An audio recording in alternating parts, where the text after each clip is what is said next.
Da-da-da. A little louder. Da. Alright. Good? I think we're good. Okay. Would you like to start it off? I can start it off. Okay. And we're going. Okay. Holy moly. Well, we're here. Welcome to Different Mom, Different Dad podcast. Subject to change. Work in progress. Both the logo and the name. I'm Dakota Smith. I'm Caleb Van Der Esch. And, yeah, you're just listening to two guys. Game time decision on the logo. I'm thinking 1328 is what we go with. Yeah, we might change it up to 1328. I had an epiphany in the shower. That's where I have my best thoughts, honestly. Yeah, I mean, I feel like most people sit in the shower and, like, it has this, like, stigma of, like, doing weird things in the shower, but honestly, I sit there and I have my most contemplative of thoughts. I don't know if that's not the word I'm thinking of, but, like, my most deepest of thoughts, I would have to say, for sure. Yeah. It's like your brain isn't focused on anything. Oh, and so you just gotta think. Yeah. Yeah, I think that for some reason they also thought of just being naked as like it's very soothing in that moment. You're worried about nothing else. Water's hitting your back. Yeah, it's quite interesting. A little warm feeling sensation. Yeah, but yeah, we're not here to talk about shower thoughts. But I guess we will actually. We will talk about shower thoughts. Shower thoughts. No. Shower thoughts are my favorite thing. Exactly. Shower thoughts. Sometimes I'm in there too long just honestly. Because of shower thoughts. No, yeah, like shower thoughts may be just a reoccurring segment on our little podcast of ours. That might be it. Yeah, shower thoughts of the day. Might start off with shower thoughts of the day. Shower thoughts of the week, maybe. Yeah, I like shower thoughts. Yeah. We gotta get a recording, or we gotta like get a notepad in the shower. Yeah, and we get our sections, and then we can record them, and then we feed off each other's shower thoughts. We're like, that's his shower thoughts. I like that. Maybe I expand on that. Yeah. Well, I think we're gonna get started with some introduction. You know, he's gonna throw the glasses. I'm going glasses. We here at our 1328/DMDD, which subject to change. we like to make you feel like you're at home. Yeah. Featured in front of Caleb is his signature olive oil. You know, big olive oil guy. So if you're not cooking with olive oil, I honestly don't know what you're doing. Yeah, I don't cook with olive oil, so I don't know what I'm doing. But in front of me is it's a Batman figure. You'll learn really fast that it's really my thing. Yeah. And then a die, just because, hey, you know, die live. So we're going to get started with an introduction here. All right. I'm going to let you go first, Caleb. All right. Thank you. Thank you for that. Caleb Van Der Esch, like I stated before, born and raised in San Jose, California. Willow Glen High School, if you are familiar with the area. Go Rams, let's go. We had to change our logo because the Los Angeles Rams didn't like that. We had the similar horns and the same logo. So we were there first. You guys were in St. Louis, and I think you were somewhere before then, but we were there first. But we still had to change our logo. Yeah. Now I'm in South Dakota playing football, having a good time, doing a podcast. Nice. Yeah. Well, we'll pass it off to me. Passing it off. My name is Dakota Smith. I'm from beautiful Los Angeles, California, specifically Inglewood, California. Cloudy Los Angeles. Never cloudy. Can't really see the sky. Never. Home of the Inglewood Sentinels. I did not go to the hometown high school though. I attended Loyola High School. We're not going to shout out the Cubs, but Loyola High School. And played football and basketball my entire life. So that's a little about me. I have one sister. She's older. She played basketball at USC. It's really not that important. I mean, she's also a model, which is I feel like a flex, but I don't really. Me and my sister love her to death, but we're not really close. What else can I really say about myself? I don't know. I'd consider myself a pretty talkative human. Pretty contemplative. Wow, that's the second time I'm trying to use that word. That's crazy. I like that word. I think that's not a word, we're making it a word. Contemplate. I think it is a word, though. I'm pretty sure it's a word. No, it's definitely a word. Contemplate. Yeah, it's a word. Yeah. I don't know why we're even questioning it. That's definitely a word. It's definitely a word. It definitely is. Okay. Yeah, I mean, you'll get to know us over the course of this. We're just kind of shooting shooting the stuff, shooting the shit. Your bio is way better than my bio. My intro. Oh. My intro. I'm gonna if we're going to past sports, I did grow up playing lacrosse in California. Not gonna flex, but I'm a California club. It's a club asterisk club, but state champ. So it is what it is. Close yearbook. Didn't have that much success in high school. However, high school football. Not even close to a state champ, but that's okay. I'll take the lacrosse. Don't worry, I've never won. We never won absolutely anything in high school. So freshman year, I was playing JV, and we're having some troubles in the win department, and we're just taking loss after loss. No wins yet in the season, and then it's like one of the last games of the year, and somehow we pull out a W. Wow. We pull out a W, and the excitement from the team, if you had no idea what was going on, like you didn't know how the season was going, you didn't know what even game that was, if that was playoffs, if that was regular season, you would have got the feeling that we just won a national championship. Jeez. And the boys were getting rowdy in the locker room. Like the morale was high. there's like our field, and then there's like 100 to maybe 150 yards around the field to the locker room, and everyone's just sprinting in the locker room. Really? We're in our cleats, running on concrete to the locker room. I slip, and those like barriers so you don't drive through, those like metal barriers that are in the ground. They're like waist high, that poles. I slip, drill one of those poles down for the count. Not even enjoying the excitement of the win, which tough loss. Yeah, kind of slipped in a way where most men wouldn't want to slip. So you're running, then you slip with both legs going that way, and then the pole splits you. Yikes! It was a tough one. It was a tough one. It was a tough loss after a big overall win. But I envision that as like, that's my junior varsity JV story. I envision that as like a cartoon. Like I feel like that would only happen in like a cartoon. You know what I mean? Yeah. Like you slip and just conveniently like. Just convenient. Like who does that? I don't. Yeah, but that's my story. Let me think of an interesting story from my high school football career. I'd probably say, what was that? My junior year, I was on varsity. I'd recently made the switch from running back to receiver. That was because of the circumstance. I had never really played the position. It was a big game. We were playing a team that we had never beaten. Basically never beaten at all, but never beaten while I was there, definitely. They were just, all in all, a much more disciplined and well-coached team, probably. So we went to their house. Their house. Yeah, we're playing. I had a couple really good catches. I missed one early, though, I remember, so I was really down on myself.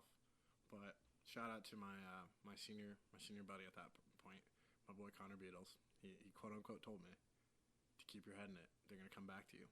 And they did just that. And I had other two other really good catches. We pulled it out in a field goal at their house, and after he hit it, we stormed the field. It was an amazing night. A lot of firsts that night, I will say. I'll keep it to that. A lot of firsts. We'll expand on maybe expand on that later. A lot of firsts that like we can expand. Big win for the team. Yeah. Big win for the team. Big win for the team. boys. It was wonderful. Probably a big win for you. Maybe. Is that what we're trickling in? Could have been a win. Could have been a win. Who knows? Could have been a win. Lots of wins. We'll talk about it later. Lots of wins. But it was great vibes, to say the least. That's just like, I don't know.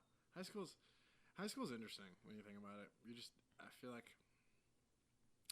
you hear so much about how like the cliches of it being like the transformative years of your life and whatnot. But I truly feel like it really is like it is an interesting experience. And I feel like I had a particularly interesting experience coming from an all-boys school, which many of you listening, I mean, if you're from the Midwest, you're most likely going to be like, all-boys school? That's weird. Yeah, but most of the schools here, from what I've heard, I'm not just saying this is from what I've heard, most of the schools here barely have enough people to truly fulfill a regular sports team in regards to the overall population of the school. Yeah. So, but the obviously massive difference is when you're from like a largely populated metropolitan area like Los Angeles, California. we have a lot of kids, and we had a team full of guys. But yeah, just like I don't know, it's quite interesting, different experience. We can get into high school experiences one day, but I don't know. But I always like to explain that going to an all boys school is the weekend that you're hanging with the boys, just chilling, doing really nothing, just enjoying yourselves. It's like that every single day, and you work through school, you finesse through school, you do whatever you have to. So, yeah, that's just a little excerpt on all boys schools. But yeah, I mean, I'm gonna be honest with you viewers at home. We don't have much planned today. We're just gonna let it flow. We're just going. We're just going going. with the flow. We got no having list. Having something planned's overrated. Sure. We're just going. We're just having a conversation. I completely agree. Yeah. Dude, I think I have like a fly attacking right now. I don't know if I'm just tweaking out or if there's like something, a fly just like getting on the back. We do have a little bit of a fly issue sometimes. Like sometimes we get we go in and out of the house on a regular basis. Not right now though. Yeah. Fun fact: we are in quarantine currently Micah. at the moment. Shout out Micah, our other fellow roommate. Yeah. Did sadly test positive for the COVID. R.I.P. What a kid. Kid doesn't even do his dishes. Gone for never, but never forgotten. Like kid likes to clean, but doesn't like doing his dishes. We're gonna talk. The dishes are an issue. I don't know. He'll scrub the shit out of some floors. But when it comes to dishes, when he sees this, he's gonna be so upset. It's all right. We're gonna expand on this though. Micah is one of our 4 roommates. His name is. He's often called Miguel in my eyes. He's also often called Uncle Ron. That can be expanded upon in many stories, but great guy from the wonderful square state of Minnesota. It's a great square state. Yeah, if you think it's not a square, then clearly you're just wrong and don't know your geography. Yeah, you should have studied in 5th grade. Honestly, but so he's from Minnesota. He quite the cleaner guy, but he just loves to keep his dishes around. And when he hears this, he's gonna be extremely upset. Because I posted on my Snapchat today who the messiest in our household was. And Micah was the first one to respond. And take a guess on what he told me. Caleb. Was it a name? Did he answer the question? Yeah. I'm saying I don't know. I feel like it's a battle. There's a battle going on for who wants that competition, and I'm feeling he didn't say himself. Oh, of course he did. He didn't. I'm saying he said Trey. Of course he did. He of course he said Trey. Yeah, naturally he said Trey. He phrased it maybe right under the bus. Just throwing him right under the bus. Throw right under the bus. Just Snapchat, it's not so confidential. No. He throws. Either way, I would have brought it up. But he goes, "This may be an unpopular opinion, but Trey." And I was like, "Oh, he's really stirring the pot. Right stirring the pot." But yeah, and I don't know, Miguel. I don't know, man. It's an interesting topic. We in our household, I feel like we clean. I feel like our house is decently clean. It's definitely decently clean. People when they have come here, not now though, because we're in quarantine and we're respecting the rules of quarantine. No people are coming over. When they have previously entered our household, they'll say, "Oh, this is pretty clean for a guy's college house." Yeah. I mean, we also like to think of ourselves as I'm trying to think of how I would like to describe this. A self-proclaimed fraternity of brothers. I'm gonna expand on that. Oh, we can expand on it. I would love to expand on it. To put it into a metaphor perfectly, we have an entourage sign on our wall to our left. It's a series. It's a television series that truly has inspired us, I would say, in multiple aspects of our life. But if I had to really explain it, it's like when Vinny Chase, the main protagonist, when he and his group of ragtag friends just buy a huge mansion and they all move in and they just live it up, and women often come through. They are respected, of course, and I like to think of it as like that. It's that kind of atmosphere in this household. It's also been thrown around that we may or may not be the handsomest house in Vermilion. Sorry to interrupt, but the whole women coming in out is a little flex on That's the kids. No. The kids trying to flex. No, of course not. Are you joking?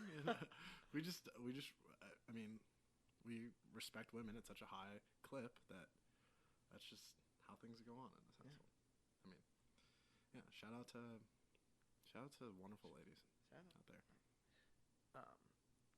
If we had some more, I'd say, expertise in the video production realm of things, we might show you the poster. But we have the camera set up, and it was a mission getting it set up. Yeah, to be fair, I hope it's running right now. I can't say 100% that it's running and that we are being videoed, but I would show you the poster.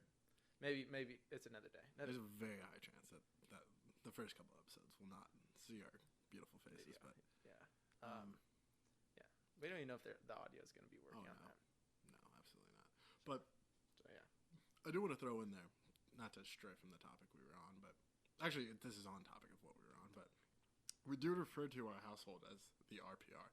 Now, I'm not going to be able to tell you exactly what RPR stands for, but our fraternity name is Rama Pi Rama. What a name! If you do a little research, you may find that we do have shirts. We are official. Shout out Micah for the shirts. Shout out Micah on the shirts. See, he does do good things. Yeah. We love you, Micah. Yeah, I mean it's just it's more of a lifestyle than a fraternity. I like to think of it as a family, not a fraternity. Yeah. It's a lifestyle, not a choice. We do have 2 pledges. We do have 2 pledges. Shout out Carson and Brett. Shout out Carson. Great and Brett. pledges. Yes. One more of a pledge than the other, but either way, we love and respect them both. Carson,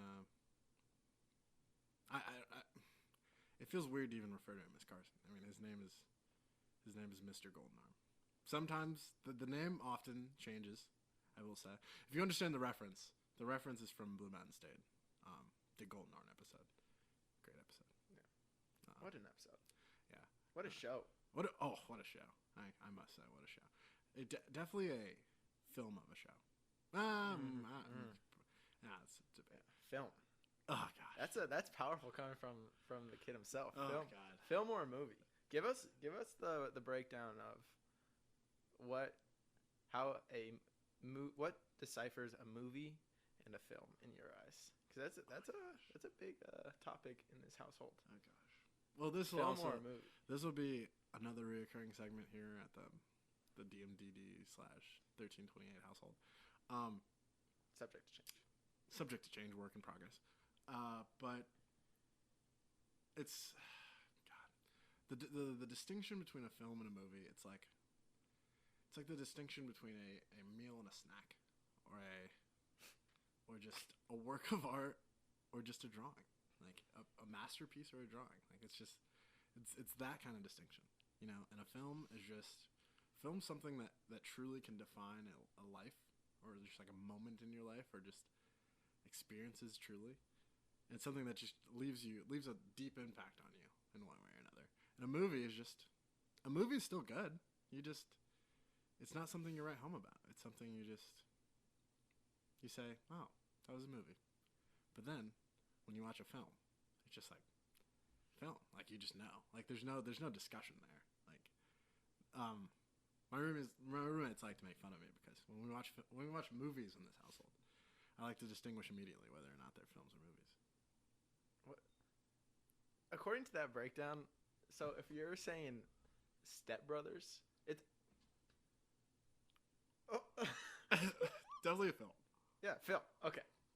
Because usually when the subject matter comes up, he's thinking like, oh, I think do I check the video right now? Do I check? Because the camera.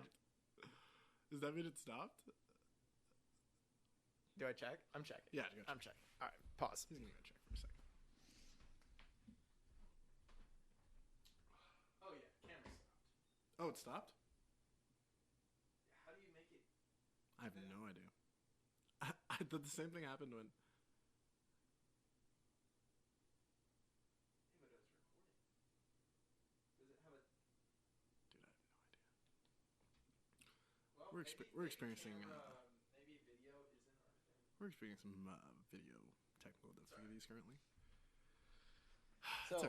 on that note, if you are a person that is interested in video productions and you'd like to join our team, I couldn't be more excited to welcome you onto our team. Yeah. I mean, payment, we can't really pay you. You get to be a part. You can be a part of our team. If we make T-shirts, you'll for sure be getting a T-shirt. The benefits, I would say, are so worthwhile. Yeah.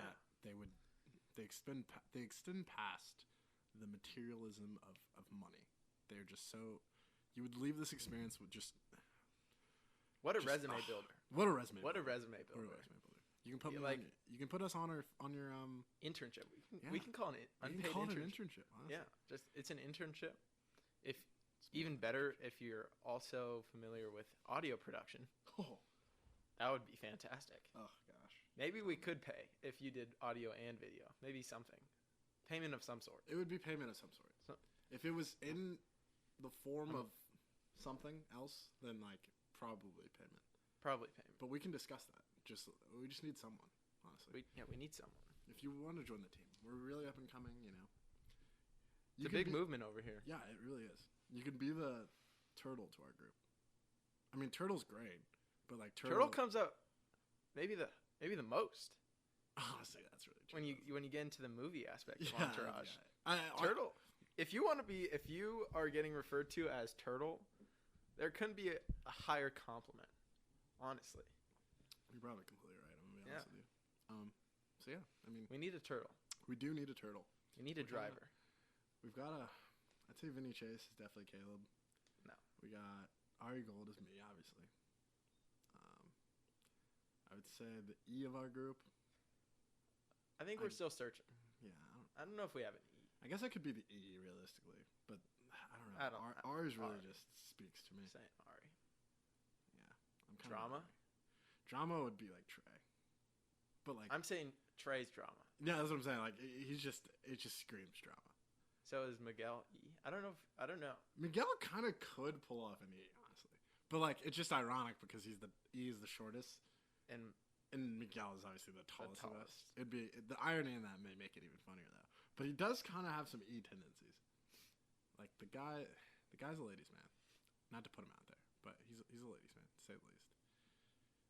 But yeah, I don't know. We're just kind of missing a turtle though, for sure.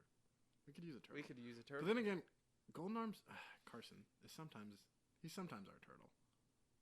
But I would say that, yeah. I don't know if he comes up clutch enough to be a turtle quite yet. He's still in his learning phases. He's young. He's learning. He's developing. We're shaping him. We just mold the minds of the young generation of coyotes here on campus. Yeah, if you guys didn't know, we I feel like we didn't quite add that. We do both currently play Division I football at the University of South Dakota. Correct. I play receiver. I play third string linebacker. Not true. True. Not true. True. But not true. But yeah, both two proud coyotes. Go Yotes. Why don't we share our story about how we got here? You go first. Your story's a lot more interesting. So, growing up in San Jose, California, my dad actually played football here as well. He grew up about 45 minutes away from here, good old Vermillion, South Dakota, on a farm. Big farm guy. He played football here. He walked on here. Then he made a very intelligent decision and said, I'm sick and tired of the snow. Didn't like the snow. It's a respectable decision. Yeah, it's not. I'm not the biggest fan either. So maybe it runs in the blood.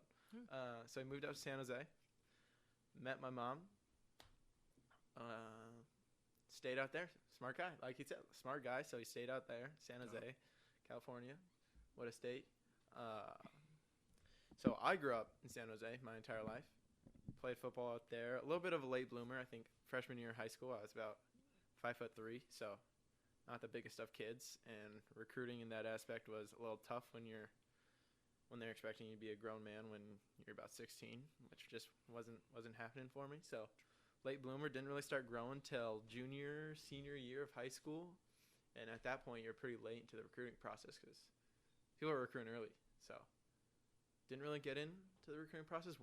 Wanted to go to Boise State. Honestly, my cousin Leighton, yeah, he plays in the NFL. Flex. He plays in the Dallas Cowboys. I don't know if you heard of him, but he was playing at Boise State at the time, so I thought it would be pretty dope to go play in Idaho with him. But that didn't work out too well. They didn't seem as interested in me as they were in him. So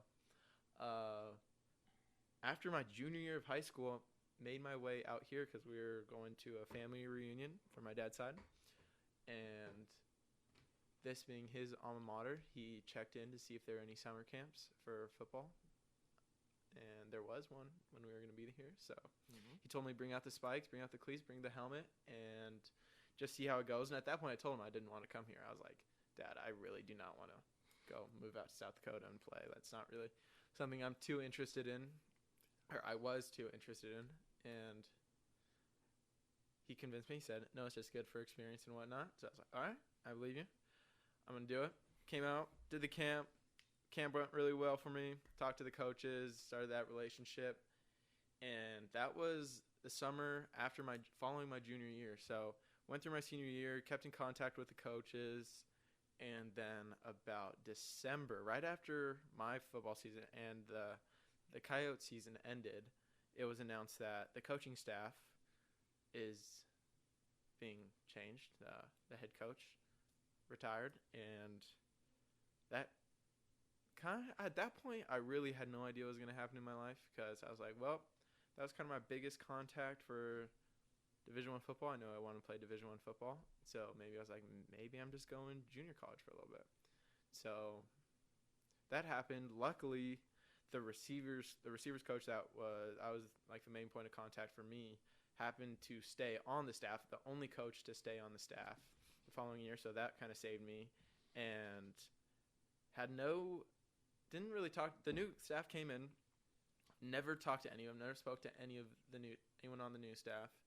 And so they said, Coach Middleton, the receivers coach, who I had previously known, said, hey, if you want to walk on here, you can go ahead and walk on. The coaches don't really know who you are at all. So that's that. And there's not really going to be a scholarship available right away. And so I was like, you know what? I'm walking on. I'm coming. So now I'm a yoke. And good story that comes along. My first practice ever, I came in like right when school started. Didn't even get invited to fall camp. I'm not salty. Just a little. First practice, going out, doing the drill, and the quarterbacks are working with the receivers, and the OC is also the quarterback's coach. Shout out Coach Lofke. Actually, I heard him ask Coach Middleton, the receivers coach, like I was like 15 yards away or so, just a little bit away. So I could still hear, and the football coaches like to have a loud vocal range so you can kind of hear what they're saying. And I heard Coach Lofke ask Coach Middleton, word for word, this might be as close to verbatim as someone can get from an experience 5 years prior, hinting at me, pointing at me a little bit. I saw it out the corner of my eye. They're like, oh, who's that kid? Who is that? Like, no idea who I was. Was on the team, didn't know me. It's all right. And then Coach Middleton proceeded to say that was Caleb Van Der Esch, me. So that was how my career started here. And what a time it's been. No. Take it away. Let's hear your story. Well, so as I said, went to Loyola High School, all boys school. A pretty, I guess, like well-known football school in the Los Angeles area, historically, I guess. So my recruiting process, like anyone's, I feel like, really, unless you're like a 5-star Trevor Lawrence, is always like difficult, and the recruiting process is a very political and just like you very much so learn that it's a business through that process, and then it kind of just gives you the ramp up to actual college football where you just learn it's even more of a business in reality. But so I as I said, switched to receiver my sophomore year. Played mostly offense, running back and receiver Really, that was my goal to play that in college, I guess. But I really didn't have a like definite position I wanted to play. I went to a lot of camps the summer before my senior year, and it was at like I want to say Stanford camp that I got in contact with one of the Columbia coaches. There, I continued contact, and then I saw him at another camp. I then was offered by Columbia, and then I got University of San Diego offer. Had those two offers kind of going back into school, basically, and those are I think those were basically it, other than maybe like smaller schools. But obviously, my goal was to go Division I. It was like probably the first game, or was that the second game? That might have no, that was the second game. First game we played Fairfax, but second game played Cathedral High School. Fun fact: the quarterback of Cathedral High School when we played them, his name is it's kind of a name drop here, but his name is Bryce Young, and he's now the potential starter of the Alabama Crimson Tide. But wow, just a little flex. But so we played them, and right after that game, I played pretty well. I got talked to by the Montana State coach as well as the Dartmouth coach. Montana State didn't really work out, but Dartmouth was a school that emerged as another school that I was extremely interested in, and that was extremely interested in me.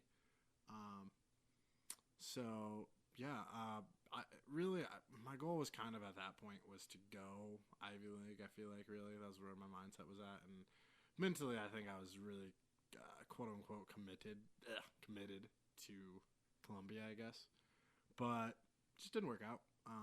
Towards the end of the process, they had kids commit, kind of a breakdown in communication a little bit, but I was kind of in a position where I didn't really have that offer anymore towards the end of my process. So then I had University of San Diego, and then a walk on to Cal, where one of my best friends, shout out to Tommy Vanis, goes there now. And then I reached out to my past head coach. Shout out to Marvin Sanders. Whole lot of shout outs. Got to shout out to the people.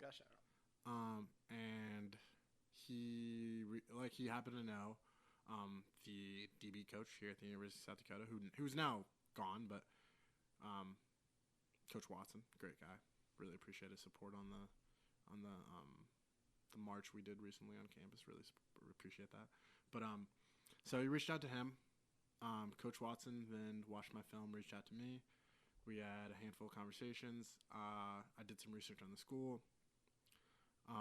While once again I only had University of San Diego and a Cal walk-on, which I shouldn't say only, because I mean that's better than a lot of kids get out there. Like, that was blessed to even have that. But we had a lot of conversations, and I remember particularly when I got my offer from the University of South Dakota, he called me, and I think I walked out of class just saying that I needed to take this phone call. Or it might have been like a study hall class. I just walked out. And I walked to the pool decks, and I sat there, and he was basically just saying, like, we really think you'd be a really good player here. We like the player you are. We think you're also just a good kid and whatnot. And we want to offer you. And I was extremely happy. It was obviously one of the few Division I offers I had really formally received. And it felt great. Moving forward from there, fun fact, I had never seen the snow before I came on my first visit to the University of South Dakota. You never gone skiing or anything? No, I've never been skiing or anything. I've never been to Big Bear. I know, yeah. Just never been. Well, technically, okay. I probably have physically seen the snow, but when I was a child, because all my trips to Boston and whatnot. But in terms of what I could remember and what I genuinely have an experience with, I've not seen the snow until that experience. Right. So, had that offer, took my official visit to the University of South Dakota. Came in like January. It was like literally freezing. There was like a blizzard.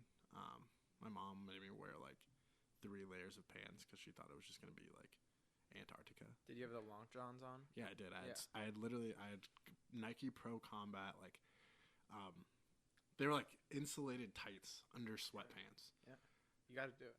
I mean, honestly, I didn't though. Like I felt perfectly fine. And now being here, I like If it's snowy or cold, I just throw on sweats and like a little. I probably just throw on a flannel because like you're not. I feel like you learn when you go to a cold place. Realistically, you're not like outside that often. Like it's not like you're just like trekking through the snow constantly. You're just walking to the car, walking from the car to class. Yeah, food. That's what it is. So that's what I mean. Like I feel like I don't blame my mother, but I feel like we had the misconception that I'd be like, oh, the camera's off. You're not getting video, people. No, you're not getting. It's just the reality of the situation. But I feel like there's that misconception that you're just gonna be like trekking through the snow and you're gonna need like the freaking like the tennis things on your feet kind of thing. Like you're gonna like I don't know. The tennis thing. Oh, the you know what I mean? The snow walker. Like the things. snow walker things. Yeah. Yeah. Oh, I feel like there's that huge I always misconception. want to use those. Me too, honestly. But the reality of the situation is like you're gonna be moving from like this to this and this to this. Like you're never gonna be outside for that long. So you really don't even need these like massive coats or like boots. Like I'd say a coat. I'd say a massive coat is important. I'd say. I will say a coat. A coat is handy. I misspoke. The coat is definitely handy.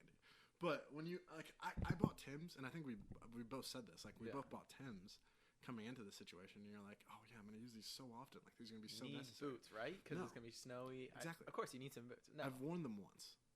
Yeah, literally once. I wore mine once, and then they've just been sitting in my closet. Yeah, I might have sold them. I don't know. I haven't seen them. I have mine. I wore mine once. I also only bought them because there was a time in the Drake fashion like world of his that he like wore. He only wore like Tim's and like jeans, and I remember thinking like, I can't wear Tim's in Los Angeles, California. Like that's just ridiculous. But when I go to a cold weather place, I can pull off this Drake fit. Yeah. So I was like, it's more acceptable. It's more acceptable because I'll be able to rock that. And I was like, I remember always thinking like, wow, when I go to South Dakota, I'm just gonna be rocking Tim's every day. I'm gonna look like Drake. It's gonna be sick. I got here. I honestly, out of the 2 years I've been here, like I said, I've only worn the Tim's once. But if I had to tell you what I've worn in the snow more than anything, they are my laced checkered Vans that I wear almost every day, realistically. Even though I have a lot of shoes, like Caleb can attest, I have a lot of shoes. But I wear those Vans through the snow like they are literally like snowshoes. They're just my snowshoes. Yeah, they're just snowshoes. It's just the California in me. What can I say? But kind of straying from the story. Went on my visit, met some amazing people. The reason I really came here was for the people. I tell that to anyone that asks me why you come from all the way to California to here is the people were just great. They invited me. I remember particularly, to get a little anecdote here, but on my official visit, there was my official visit guy was Jacob Parks. Shout out to Jacob Parks. Oof, throwing out shout outs left and right. But is he older than you? Is Parks? Yeah. He's a class older than me? Mm-hmm. So he's right below me. Mm-hmm. Got it. I get all the classes mixed up. No, me too. I'm like, dude, I have no idea. If someone's been here 2 years, dude, I think they're a senior. I have no idea. I legitimately couldn't tell you who like most of our team graded.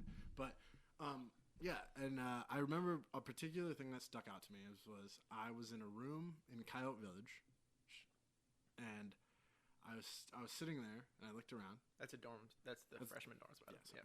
Coyote Village is the dorms. Yeah, freshman dorms. Well, freshman, sophomore dorms. But realistically, you can live there for your whole career. But not really nice dorms on campus. Honestly, a great amenity that the university offers. But yeah, I was in that dorm and I was sitting there, and I looked around me, and it was all white people. And I to be fair, I come from a Catholic private school. Like, trust me, I'm used to being in a room full. I'm used to being the only black guy in the room. But the difference was I'm in the only black guy in the room, and I'm in the middle of nowhere in South Dakota. So realistically, the back of my head, I'm like, this is a little out of my comfort zone. But what stuck out to me was I sat there and I felt like I was just on the team. Like I felt like I was fit right in. And that probably also, once again, has to do with the fact that I'm already used to that. So in reality, the situation wasn't out of the normal for me, having the experience and background that I do. But I sat there and I really felt like I was a part of a team and part of like sorry to get cliche and sappy, but a family in that moment. So that's kind of how I knew that I wanted to be here. It also came down to the fact when I visited the University of South Dakota or the University of San Diego on another official visit of mine. Another USD. Often confused on internet searches. If you're looking for like say anything about USD, if you just type in USD facilities or USD majors, oftentimes San Diego comes up. Facts. Quite confusing. Quite confusing. The difference really for me was at the University of San Diego, and I think it's a beautiful campus, beautiful school. And I still, to this day, your mind naturally wanders of what could be, because I mean that's just the nature of, I feel like, humanity, is that you always just wonder and think. But I think the real difference that really made me decide, other than just it being like financially maybe more efficient for me to attend this university, was that school really represented to me what I had already had in an experience. Like the University of San Diego represented to me like Loyola High School. It was very structured, very like preppy. It gave me like those kind of I hate to say the word vibes. Whenever I say the word vibes so much, but I feel like the word vibes is such like, it just makes you sound like millennial scum. But like, it works. It does work. It just does works. work. What a word. Vibes. I feel like they're gonna look back on us, like our kids are gonna look back on us, and like see us, and like I feel like that's gonna be one of those things that like people are just gonna joke about so often. They're like vibes, bro. Yeah, like I feel like they're gonna look back at our generation and like this part of this like you know, like people say like the 90s, like they're gonna look back at the what is this?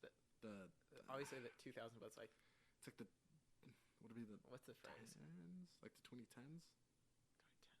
That doesn't sound right, but it probably is what it is. I don't know. I'm not sure. But it probably will be the 2020s, because I mean, 2020s. This will probably be like a point that really marks another. So like, I mean? But you're saying not the previous years, like this year on. I don't know what I'm trying, like, but I'm trying to describe like the age that we've really existed in, because it's really been the.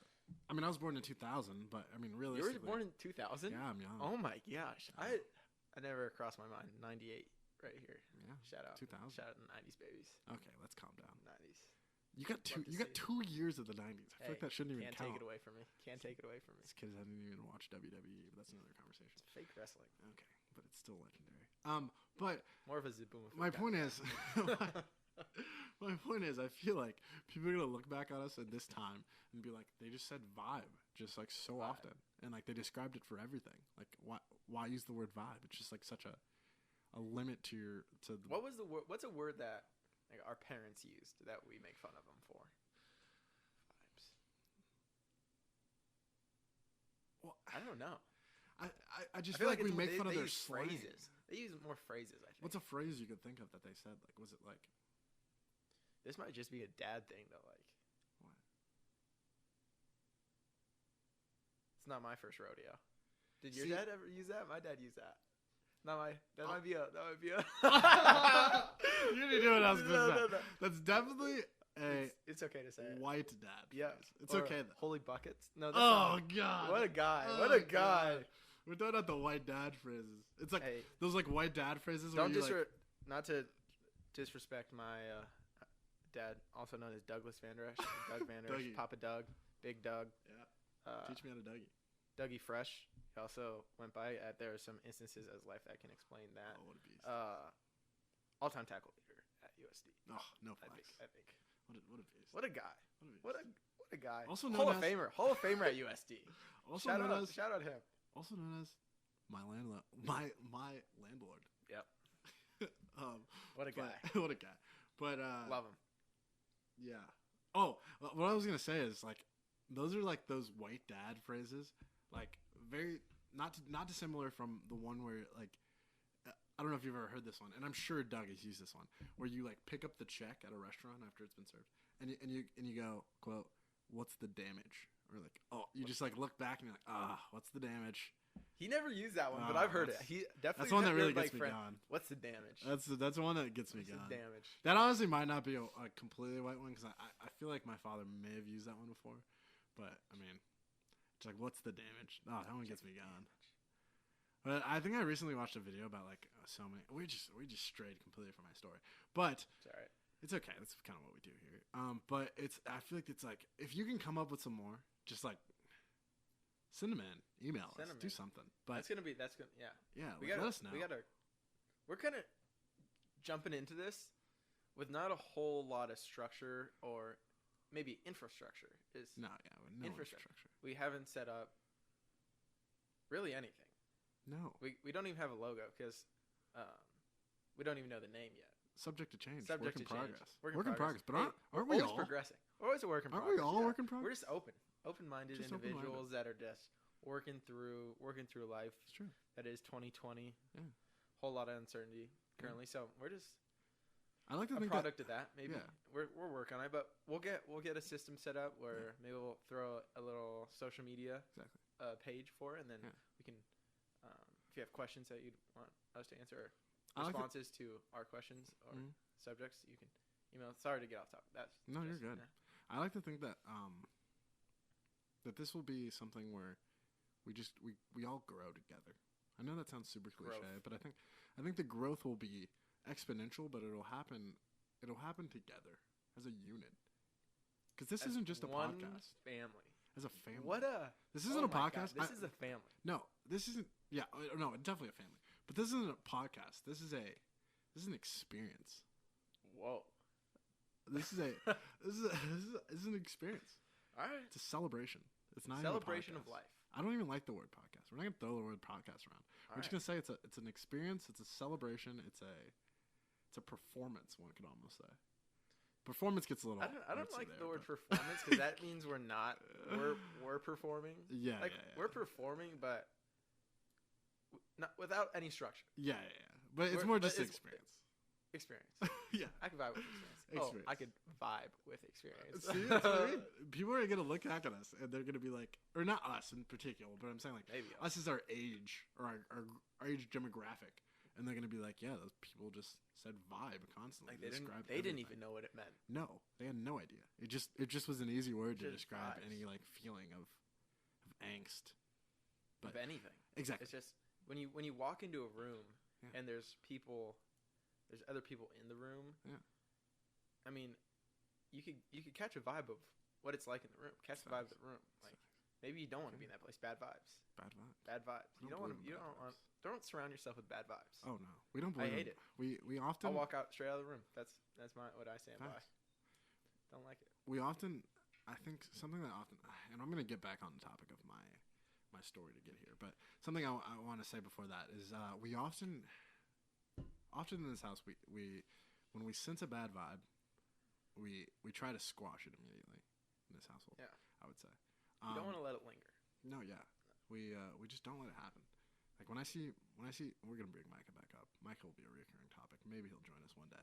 But when I see, he's also somewhat of our creative director. But when I see Micah lay on this couch to my left that you can't see because the camera's off, but when I see him lay on this couch and I sense the bad vibes on him, I tell him, Micah, what's up with the bad vibes? You don't need those bad vibes, bro. And then of course, like anyone, he denies said bad vibes, but we address them. We approach them directly. That's how we do things in life here. We get a sense of the bad vibes in the house if you spend a little bit too much time in your room. That's how you know the bad vibes are coming. Yeah, which You is know, like a day or two where it's consistently like grabbing food, going to your room. That's when you know. That's when you know the bad vibes detector of your body are just tingling a little bit, kind of like spidey senses, and you get a feel of what's coming, and then you just get ready to squash them. Like when they come out, you gotta address it. Oh, absolutely. We just move forward as a house, as a family, as a unit. As a family. That's just the motto of Facts. a unit. So We're gonna get back on topic though. I want to continue my story. So go for it. I don't really know how we got there, You- but I decided in that moment that I wanted to attend the University of South Dakota, and it was different for me for many different reasons. I think I want to say I committed within the next couple of days. So right away, Basically, it's like you got the offer, and then you're like, "This is where I'm going." well, I got the offer, and then then the official the visit, then the happened. visit, and Okay, then gotcha. after the Then visit yeah. was kind of what prompted that. Yeah, I mean, it wasn't as easy as a decision as maybe I'll make it sound. Only because there were things that complicated it with the Columbia situation and the Dartmouth situation. Because I obviously, like I said, my mindset was going to an Ivy League college, but at the same time, I had no need or concern with like where I went in terms of like the name or like having to have a name behind it. And that was something that I particularly developed because at my high school that was a major thing, and I felt like I needed to not at all comply to that. Like I didn't care where I went in reality, as long as the position seemed right for me and the quote unquote vibes were just right, you know.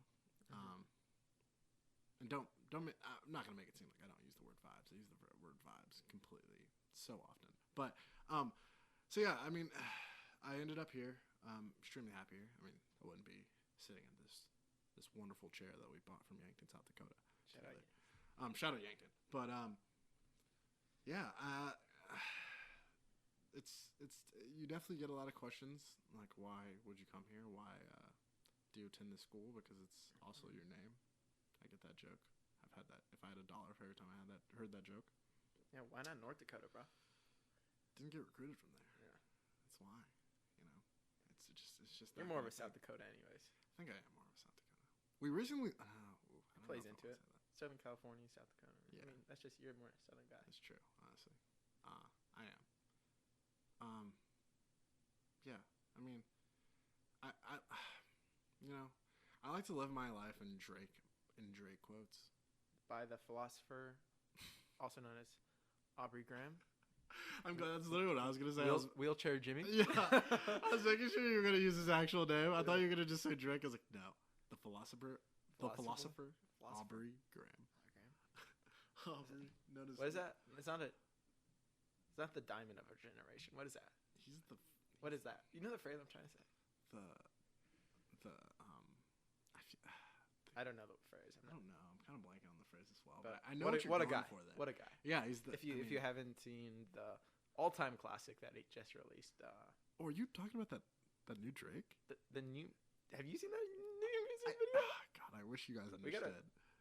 We gotta watch it. I mean, it's creating a lot of noise. God. I mean, I don't know how to express to you when a song truly just can define a generation, and just like can define a moment in one's life. It truly is. It's truly life changing. I must say. Yeah, for sure. If you haven't listened to Laugh Not Cry Later, we're not here to promote the song because I wish we were, but I wish we had that power too. Oh, I wish we were. I don't even know if we're allowed to. We probably don't know how that works. Honestly, saying the name, we might get sued. Sue us. Sue us. I'd be honored to be sued by Drake, honestly. Do it. But like I was saying, I live my life in Drake mottos, and one that really sticks out to me when I think of South Dakota is my wait, I want to get this right. My moral compass. Wait. My moral compass is janky, but it breaks in the South. And now that might not seem too deep to you viewers at home, but when I think of that, it just fits I my think life. we're working on listeners now because viewers aren't going to have. That's true. No listeners. One's going to be able to right read this. We have no idea what's going on with our video. Sorry to interrupt. We have absolutely no clue. But yeah, listeners at home is like those kind of things just speak to me. Yeah. And that can lead into our conversation on music, but that's a deeper topic. Yeah. To touch on the college thing, I think it's understated how important it is to go to college somewhere that is different from the place you grew up. Like out of state, I couldn't recommend it enough, honestly. Like going to college in California did not really appeal to me. Like obviously if it was like Stanford scholarship offer, you're taking it. But like in my situation, it's like you don't want to go to high school again. You don't want to go to school with everybody who knows you, all that. So just want to pop that in there. Go to school outside of where you're from. It's a good experience. I completely agree. I think that's something that speaks to our world. Like I think there's something deeper in that. Because I feel like in our world today is like people become complacent with like what they know, and like they don't seek to know a different truth. Like, it's hard to feel uncomfortable. Yeah, that's what it is.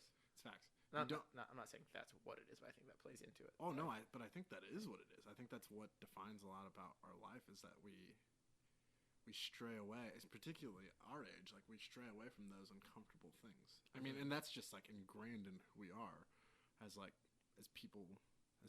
I'd say like we stray away from that uncomfortable conversation. We stray away from that uncomfortable like action that we should do, that we know we should do. But when we get there, it's that fight or flight response. But in most likely, we flight. But I mean, I think connect, and I know I just got kind of deeper on that though, but like I think it's as simple as escaping that, like that for what you know, like your life, like in my particular circumstance, like life isn't Los Angeles, California. Now, don't get me wrong. I'm gonna say on this podcast that how Los Angeles, California is the best place in the entire universe, but that is not all that life has to offer. There's so much more to life than just the one place that you grew up or the group of people that you love. And I love my group of people dearly. But I know that there's a lot more to life and a lot more to experience than just that. Yeah. Yeah, I don't know. I think leaving home was the best experience, or was the best decision for me.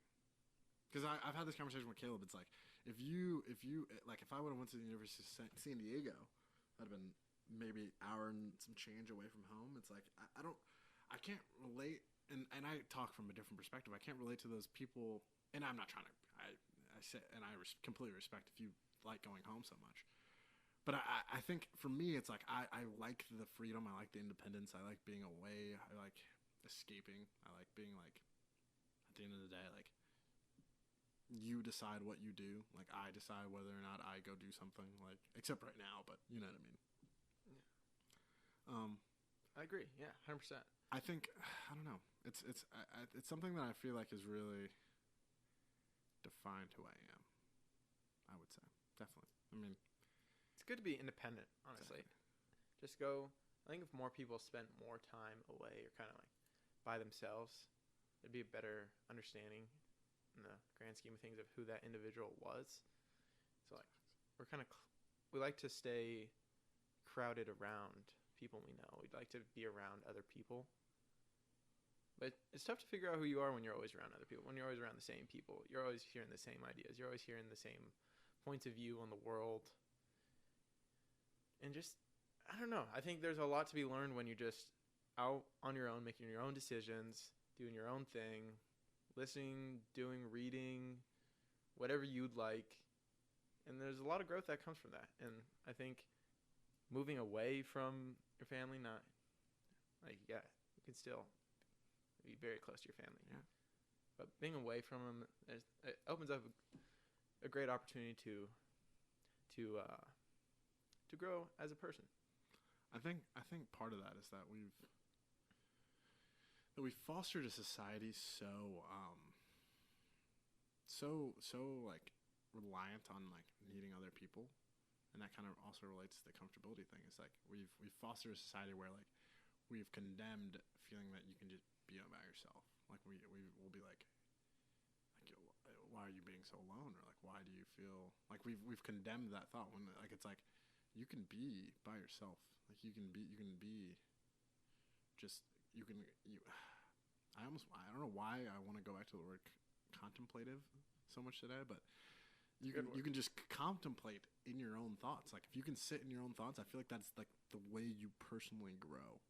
Yeah, if you can't sit with your own thoughts, I think there's an issue there, because there's something going on that doesn't sit right with you. That, I don't know. That runner that ran in front of our house just distracted me from my thoughts. I don't know why. The window's open. We can see the front yard distracting me. Yeah. But yeah, sitting with your own thoughts is important, because you can get a sense of the person you are, the decisions you're making, how you're making the decisions, what you want in life, all of that. When you just get some quiet time, like you said, shower thoughts. That's what that is. Shower thoughts, literally. It's just your own thoughts. No one's interrupting you. You're just going about it, thinking, sitting with yourself. And if you don't like the thoughts that are coming to your head, you don't like what's happening in your head when you're by yourself and it is quiet, like, great opportunity for growth. You can that's when you start to make change, and you can realize that, man, maybe this isn't who I like. But if you're always surrounded by noise, by outside noise, it's hard to have those thoughts of who are you truly becoming, who you are. And so, yeah. I think, yeah. I mean, I also think this connects to, oh God, why did I just lose my train of thought? No. It connects to where we've kind of spoken on this, and privately, of course, but we talk about a lot of things.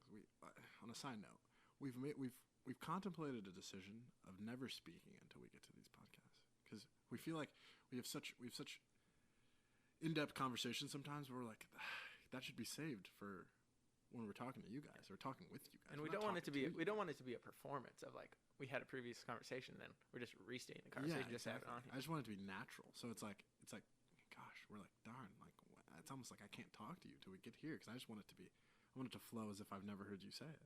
Yeah, but that'd be crazy. Crazy. Record once a week.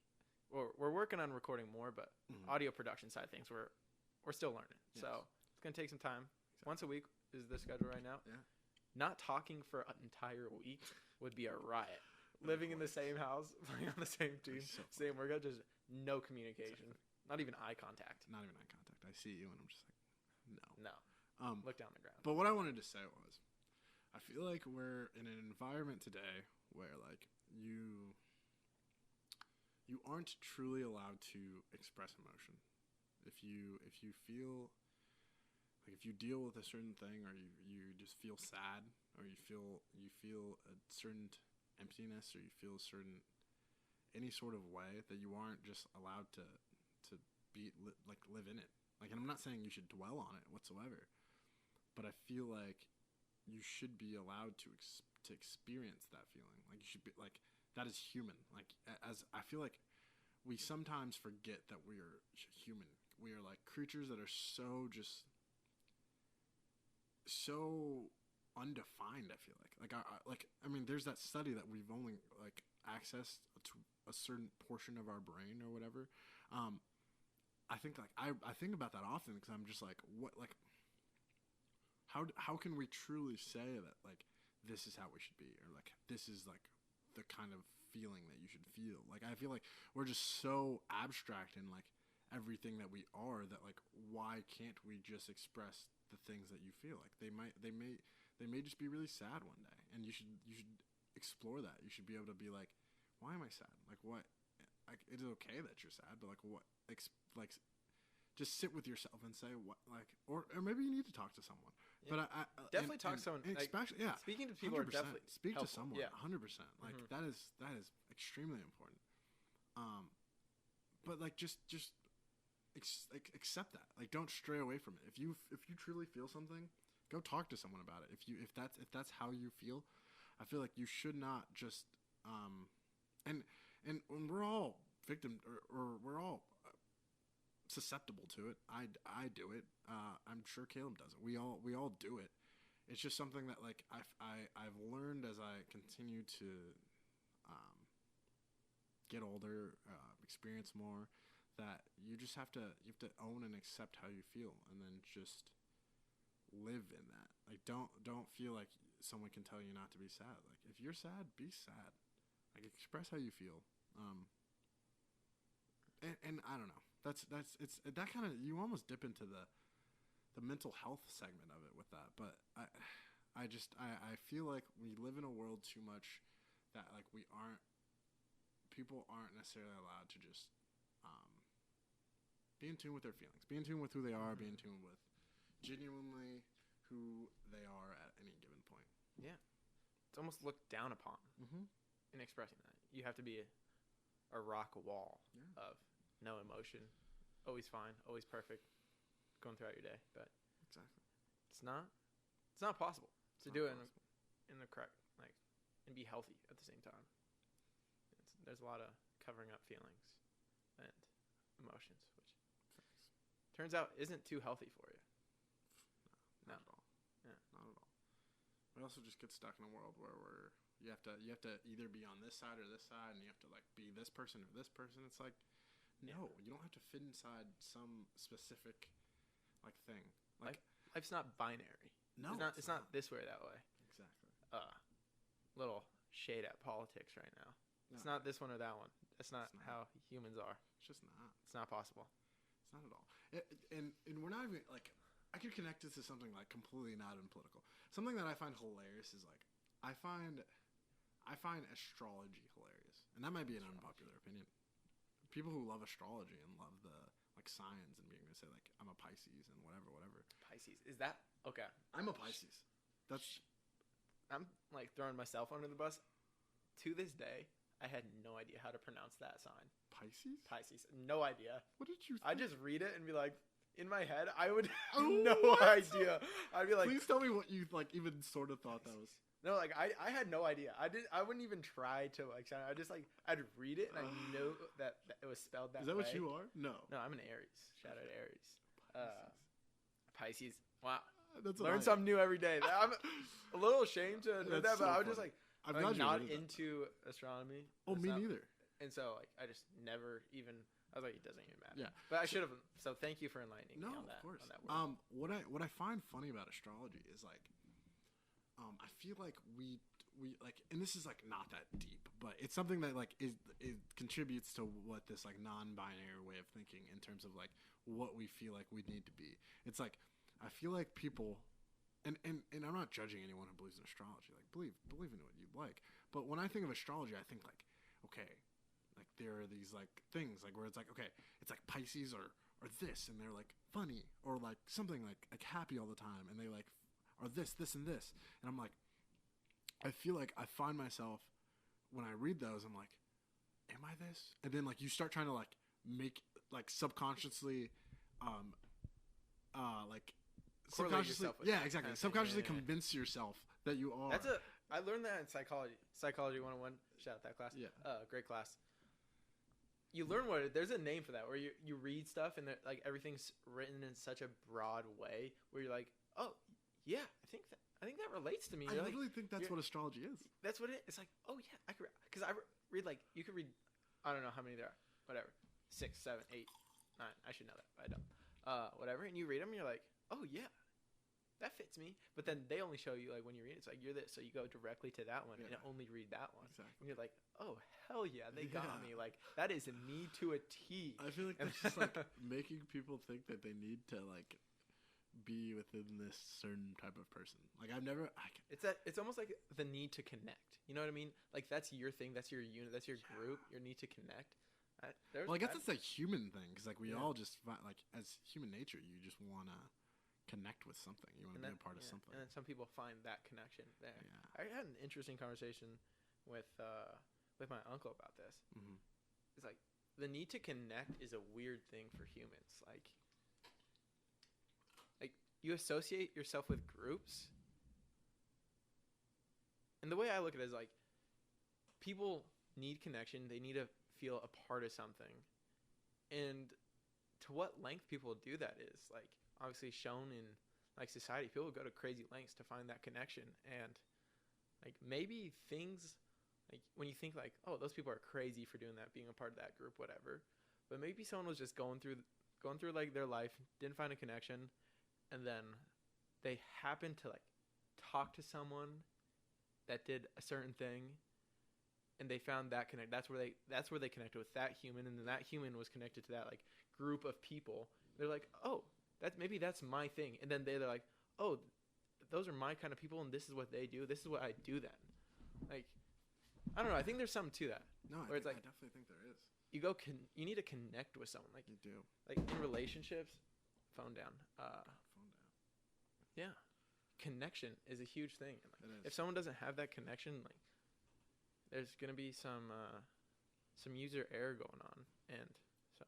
Yeah, I mean, I think that I guess that I mean that has to just like directly have to do with that kind of thing. Because I think to myself like, why do we just feel like we have to be like, yes, I'm a Pisces. Like, Yeah, this is mine. This is my sign, so therefore I am this, and this.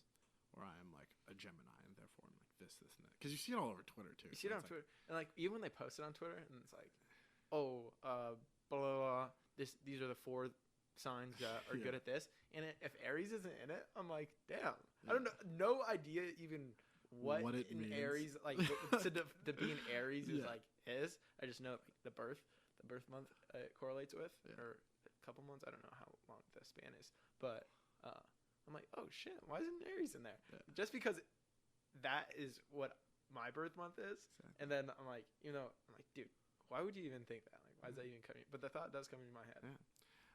I also find it funny because particularly what kind of brought this even further in my head is pre-quarantine. One of our friends who's often in our household, she asked us what our signs were, and we were like, yeah, he's an Aries, I'm a Pisces. And she was like, oh, like those two aren't supposed to be paired together. And I'm like, who What's determined that even that? mean? Like what is cite your source? Like cite your like. What is that? Is that a Wikipedia? What is that? Wait, hold on. You're gonna love this reference. Evidence.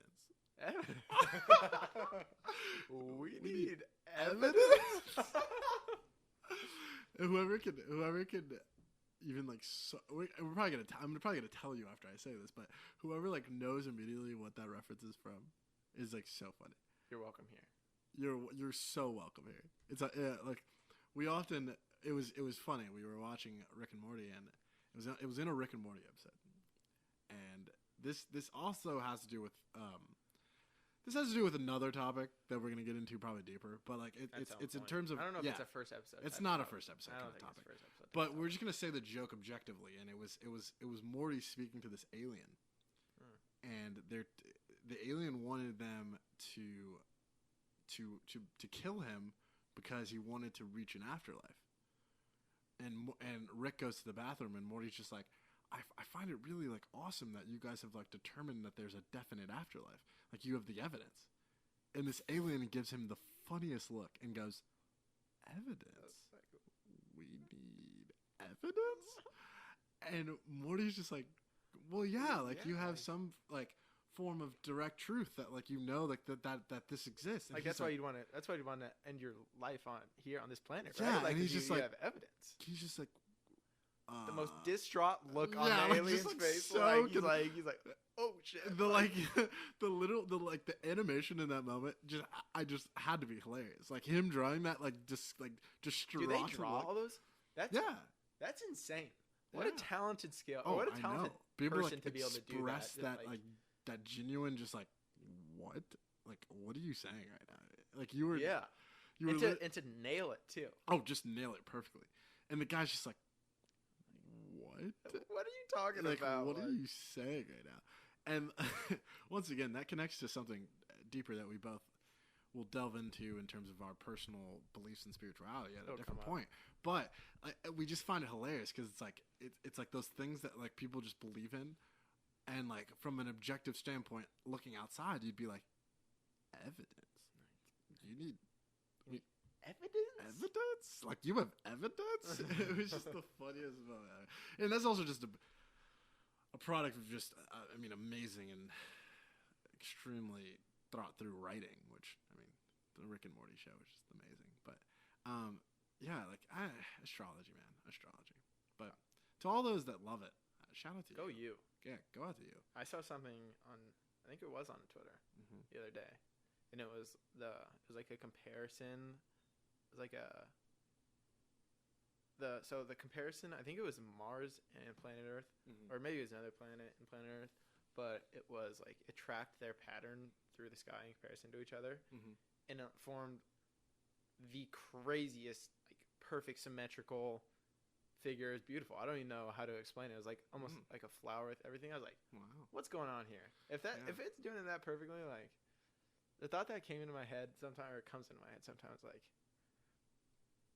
So yeah, also partially a joke in the house that we're a part of a simulation, maybe. Yeah. Who knows? Simulation. I love when the simulator just gives me a good day. Yeah, exactly. You know, I just feel happy. You just get lucky on the. Yeah, you're just like, what a day, what a day. The code just Thank you, simulator. Exactly. Jokes, but maybe not. Who knows? I was like, what if planet Earth and all the other planets, like, and the movement of the planets and whatnot, like like together. What word am I looking for? Cooperation? Or cooperation. Like simultaneously? Or? I don't know. Something like that. All the planets moving together at the same time. What if it's like that's the power source of someone else, and they're like that the movement of the planets and whatnot around the sun, like everything. That's just how people are getting their power.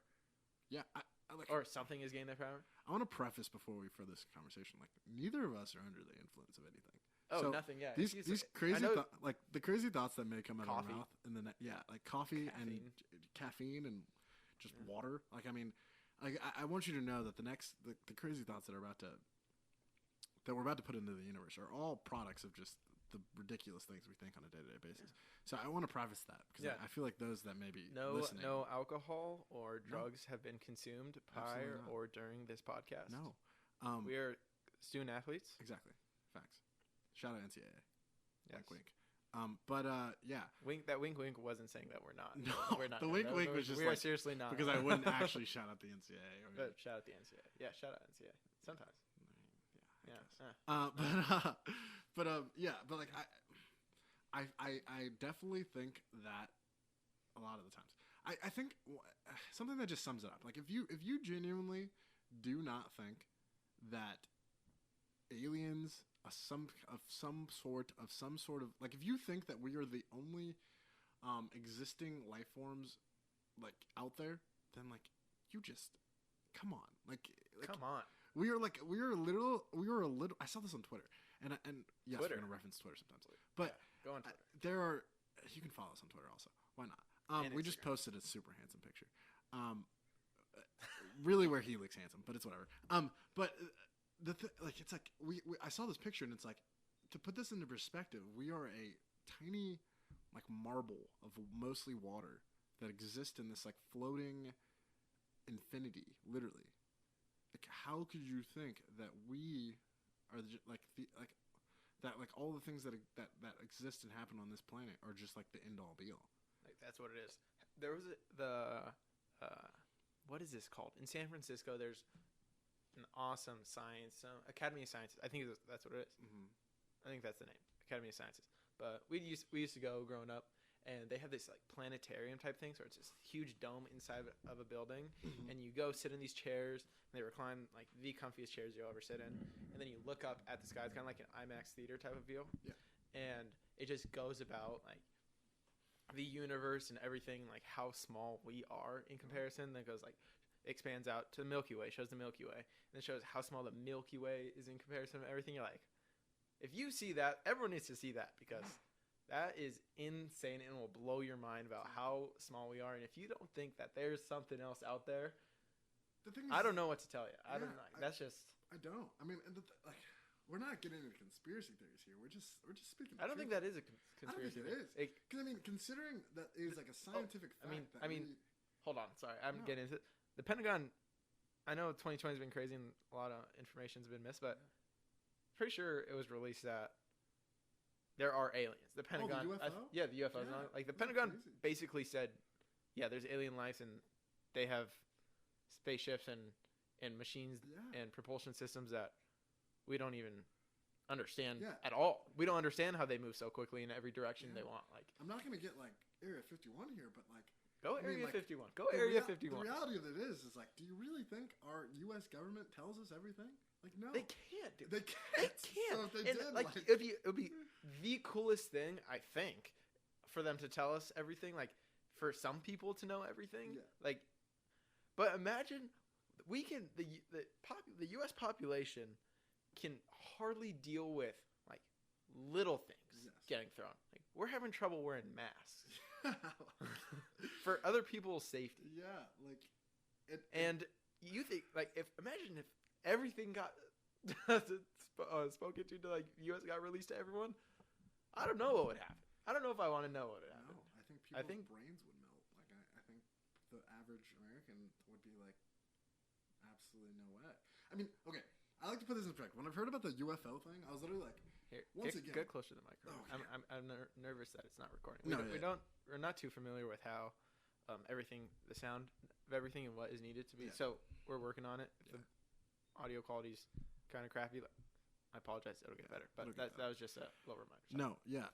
I think like when I first heard that, I immediately, and I might have maybe this may have been influenced by something, but I think when I first heard that, I was just like that they released that footage of us like seeing an unidentified flying aircraft in wherever that was.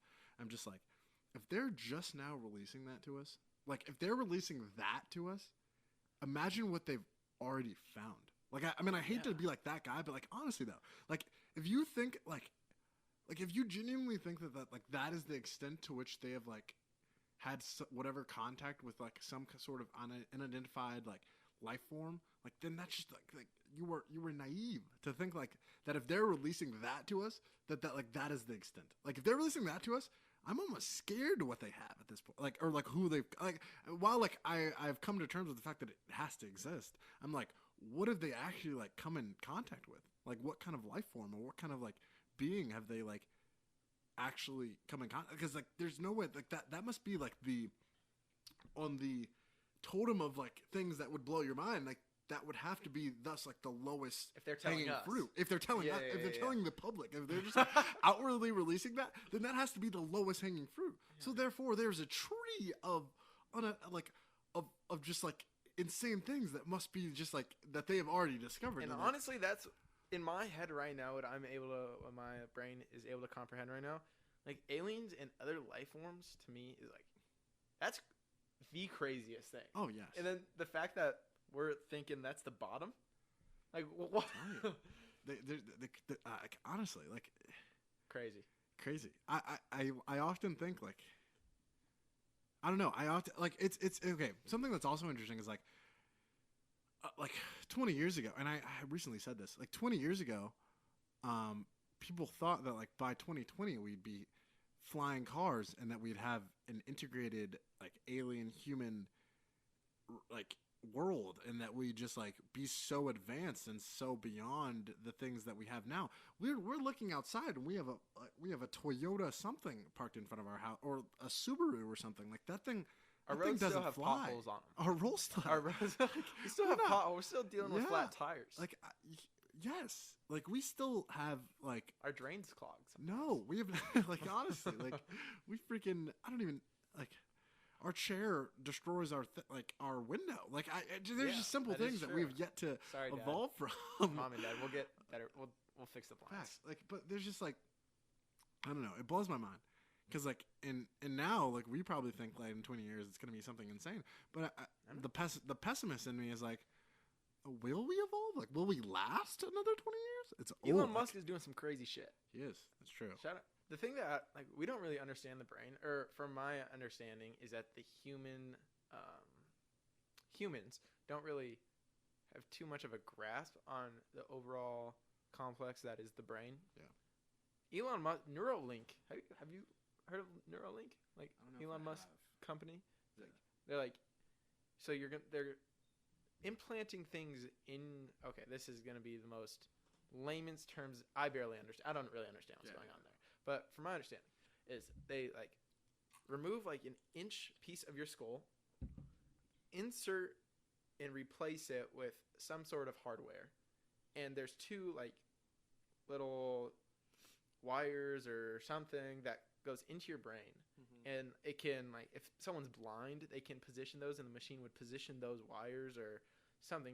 I don't know. It connects your neurological words that I'm not comfortable to use right now. I don't really know. But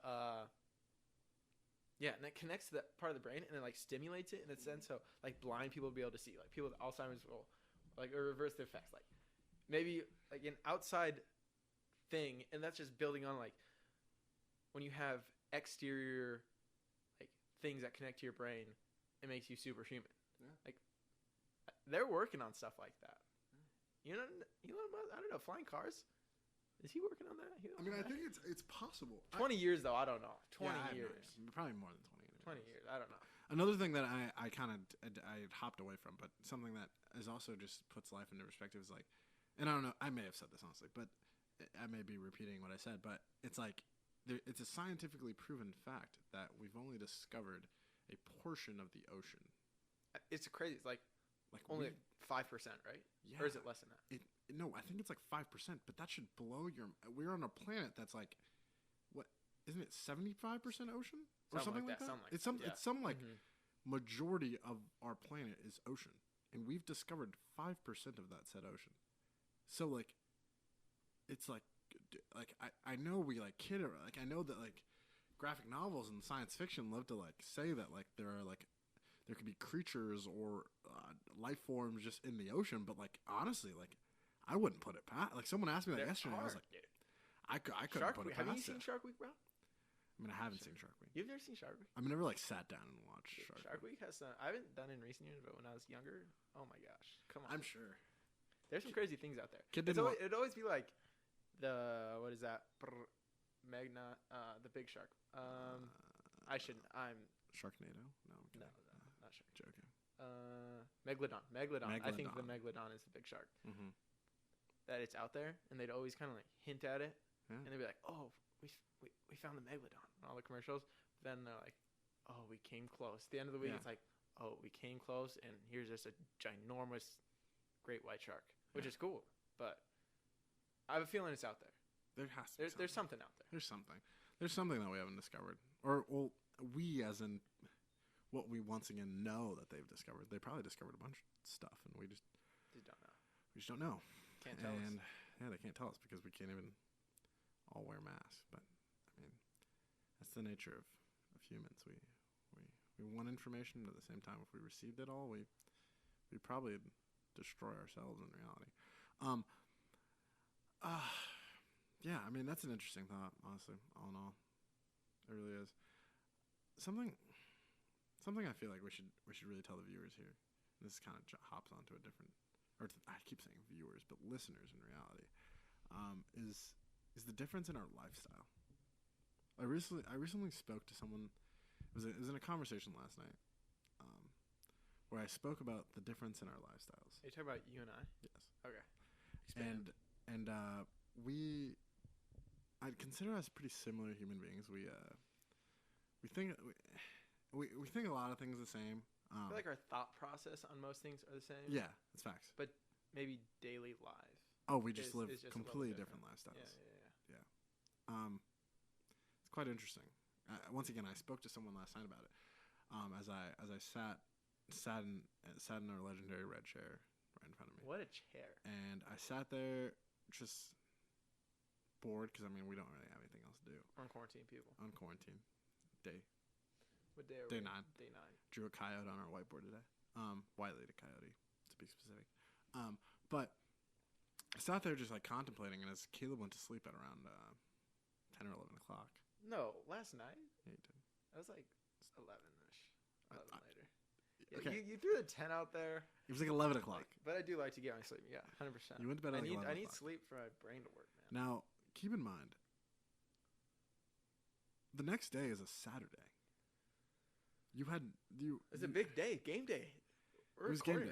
It was game day, but like I need proper rest. I think how I function in that like we'll delve into the specifics of like game day. Game day. And this isn't going to be a football thing, but I'm saying like in terms of like something I need to like be ready for. I like to like not change my normality. Like I like to be like, okay, my sleep schedule is very spontaneous. So I guess it's the normality and the spontaneity of my sleep schedule. Yeah. I say like, okay, I have something important tomorrow, but at the same time, I'm just gonna rock with it. I mean, like I usually don't really. I sleep pretty sporadically in terms of when I go to sleep or what I plan on going to sleep. I like to save the late night hours of my day for things that like. It's also where I also have some of my great ideas, but I like to just like save that for just like my leisure, my most leisure of leisure. And I know I leisure all day because I mean realistically, I sat here and watched LeBron blow like a 30-point lead to the Rockets and. Last night. Yeah. But shouldn't have taken him out so early. They really shouldn't have. I don't really know what. Like 3 minutes left. It's kind of weird. Let's see a comeback. Yeah, honestly, like put the man. It's the king. Parks and Rec comeback. Shout out Chris Pratt. Shout out Chris Pratt. But yeah, I don't know. But so getting back on topic, really, he went to bed at like 11, and I told someone that, and they were like, "You guys don't even have anything to do tomorrow." And I was like, "Yeah, I mean, you're right. I mean, we're filming, but like other than that, we have like no real responsibilities." Yeah. We probably woke. I might have woken up earlier than you. What time did you wake up this morning? 9-ish, 9:10. Okay, well, I woke up at the exact same time. Oh, look at us. I don't really know why, but I didn't set an alarm. I didn't set an I alarm don't like either. setting an alarm. I just like getting sleep. No alarm, waking up. Me too. You feel good. I like feeling good. I do That's the too. thing. I don't want to be tired the whole next day. We just different lifestyles. I can just go to sleep at like, I can function off 2 hours of sleep and feel perfectly fine throughout the day. Sometimes I honestly feel more energized if I get no sleep. That's actually that's a weird thing, honestly. Yeah. That's happened to me for sure. Like on a regular basis, like I like to get my sleep and whatnot, and like it helps me overall, like in the long term, progress better. through more sleep, continuous sleep, less burnout for sure. But there will be instances that I know this one time I was like, didn't get much sleep at all, a couple hours. Then the next day, like, did not feel tired whatsoever. The next day, able to perfectly function throughout the whole another day. Like that, obviously, I'm just speaking in one instance, but that happens. It's like, I don't know how that happens. Like, what is it to that sometimes you can get no sleep and just feel dead. Sometimes you can get an hour or two of sleep and be perfectly fine the next day. Yeah, there's definitely some kind of psychology to that, but I don't know. But yeah, I mean, we just live very different lifestyles. I mean, to delve deeper into that, would you like to share what? Go food? Are you going food? Oh, I'm going food. Oh yeah. Would you like to share what you eat for basically breakfast, lunch, and dinner? Well, I like to cook. But I don't have that much. Like I'm a college student, so funds aren't readily available. So I keep it pretty simple, honestly. Like eggs, chicken. We're going sweet potatoes. Huge fan of sweet potatoes. Every day. Every day, sweet potatoes. Breakfast, lunch, and dinner. No, one meal a day. I try to keep it like one meal a day. They're heavy, man. I'm not on weight gain. This way. So one meal is like sweet potatoes with chicken or eggs over top, sourdough bread. Come on. Shout out to Robert Orch. Sourdough bread is underrated. Sourdough bread, avocados, some quinoa, brown rice, any kind of rice, whatever. Got to cook everything with olive oil or coconut oil if I'm like running low on olive oil. What else do I eat? PB&Js, come on. PB&J, that's like, it's like treating myself. I love PB&J. I look forward to the PB&J of every day. Wow. Yeah, I think that's about it, honestly. Oh, rice cakes and peanut butter. If you haven't hopped on that train, get on it. We're moving. So those at home, you're probably thinking to yourself, this man is a college student. Yeah. Like when you think college student, and I know many of you will be able to relate, but and I'm not justifying my lifestyle. My lifestyle's awful. I mean, let's just share my daily diet. I woke up this morning and ate. And we got all these things delivered because we can't leave our house obviously, but I'm gonna share with you just a normal day's food for me in comparison. Yeah. Usually I'll wake up. I've decided in my life that I need to eat breakfast. Yeah. So I like breakfast. Usual breakfast. If I cook the breakfast, which I've only started to do recently, but I am an egg connoisseur. Who before you roomed with said this person right here, me, did you cook breakfast? I'm taking pride in the fact that I know it with my whole heart. You can take pride in it. That I influenced you to cook breakfast. It's really just not. That's true. Like you could take pride in it, but realistically, like sure you maybe had some kind of influence on it. All right, but I can say the same thing about why you bleached your hair. I bleached my hair because it was the thing the boys were doing, and But who? Okay, you started that. I was gonna say who put it into everyone's head that everyone should. I walk into a room. So I'm downstairs, probably doing something. I don't know. I come upstairs. All three roomies are in the living room. I walk in, and it gets stated to me that, hey, we're all like bleaching our hair. We're all coloring our hair, and me, being one to keep everyone together, being one would say for the boys is a phrase that gets thrown around every once in a while. I'm like, all right, I'm in. And so I tried to bleach my hair. Box at Walmart doesn't work out too well. Turns out we're not hairstylists. We don't really know how to do that well, at least. So it was like this rusty, crappy color of brown and orange in my hair. So I was like, I don't want that. That's not the look I want. So I'm going to do it. I'm going to go all out. So go to an actual salon and have them bleach my hair completely white.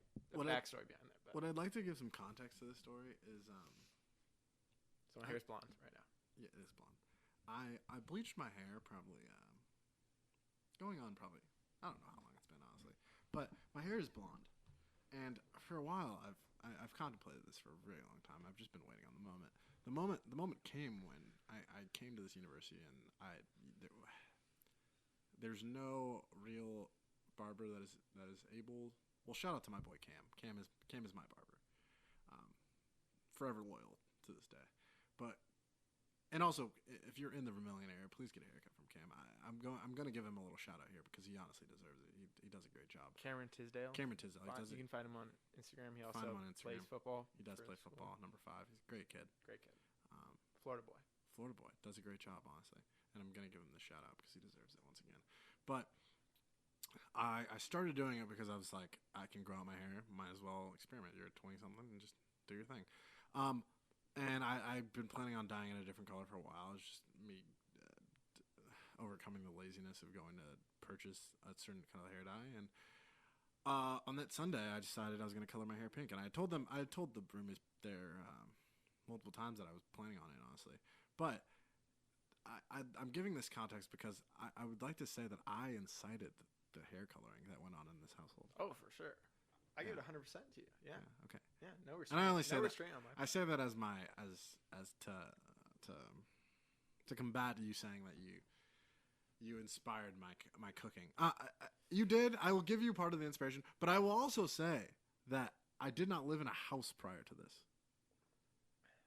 Like cooking in Kyle Village, we didn't have a stove. You had a hot plate. I know you guys did. You guys didn't have a hot plate and a pan? Dude, I was not trying to do that but you did, in Kyle Village. Exactly. Okay. So I've never done it prior. You didn't do it prior. But no, I never did anything. But you had access to it. It wasn't mine, and it was Isaac's. You guys fought over the hot plate? Oh no, we didn't fight over anything. I can't use your no. Hot plate. I just never felt the need to go and and honestly I don't know if we honestly situation there as well. Did you ever eat breakfast? Yeah, I did. What did you eat for breakfast? I just went to Einstein's and got a bagel. Yeah, it's like kind of like meal plan. You're walking. You have to walk through campus usually more as a freshman, anyways. So, yeah, it's just more convenient. Yeah. So all in all, it just wasn't. It was more so a circumstantial thing why I didn't ever did it. But then I got into a house where I have free time enough to do these kind of things, and so you got to admire the. We don't even make eggs in the same way.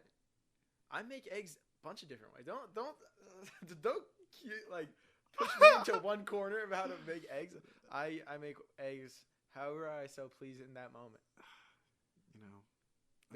This man looked up the first time he cooked eggs, and the only reason he cooks eggs this way is because he YouTube how to cook the perfect egg and watch that video. No. That's how you cook it. No, I specifically wanted a fried egg, so I looked up how to make the perfect fried egg. And I took it. Yeah, because I specifically knew I wanted a fried egg. Gotcha. So I then used my resources and went to the internet, like any good millennial, and I looked it up. All right, that's fair. Yeah, and I did so. I did so with no regrets, no shame. I set my laptop on that water container right in front of the stove, and I made my first egg, and it was excuse my language. It was fucking beautiful. It was a good looking egg. I will say that. And I do so on many occasions. But getting back to my daily, what do you eat? If I make breakfast, what do you eat? All right. I'll make a good amount of eggs. I'll just fry them up. That'll usually be my breakfast. But a breakfast I often enjoy is just a nice bagel with strawberry cream cheese. Strawberry cream cheese specifically. If you've never tried strawberry cream cheese, I'm going to tell you right now, it will change your life. In the weight room, the mixed berry, do you like that? Oh, mixed berry is really good. That one's good. No, mixed berry is really good. Yeah. Shout out Cleat. Mixed berry is pretty good. But we've been throwing out so many shout outs. It's fine. The people need to know. Cleat's our strength coach. I'm trying to give some background to our shout outs. Yeah, that's true. But I mean, the shout outs are even better when you don't give background. You don't, but then when you're if I'm listening to something and someone gives shout outs, I'm like, I wish I knew who that was. That's true. The real ones will know. All right. What do you eat? So you got the eggs.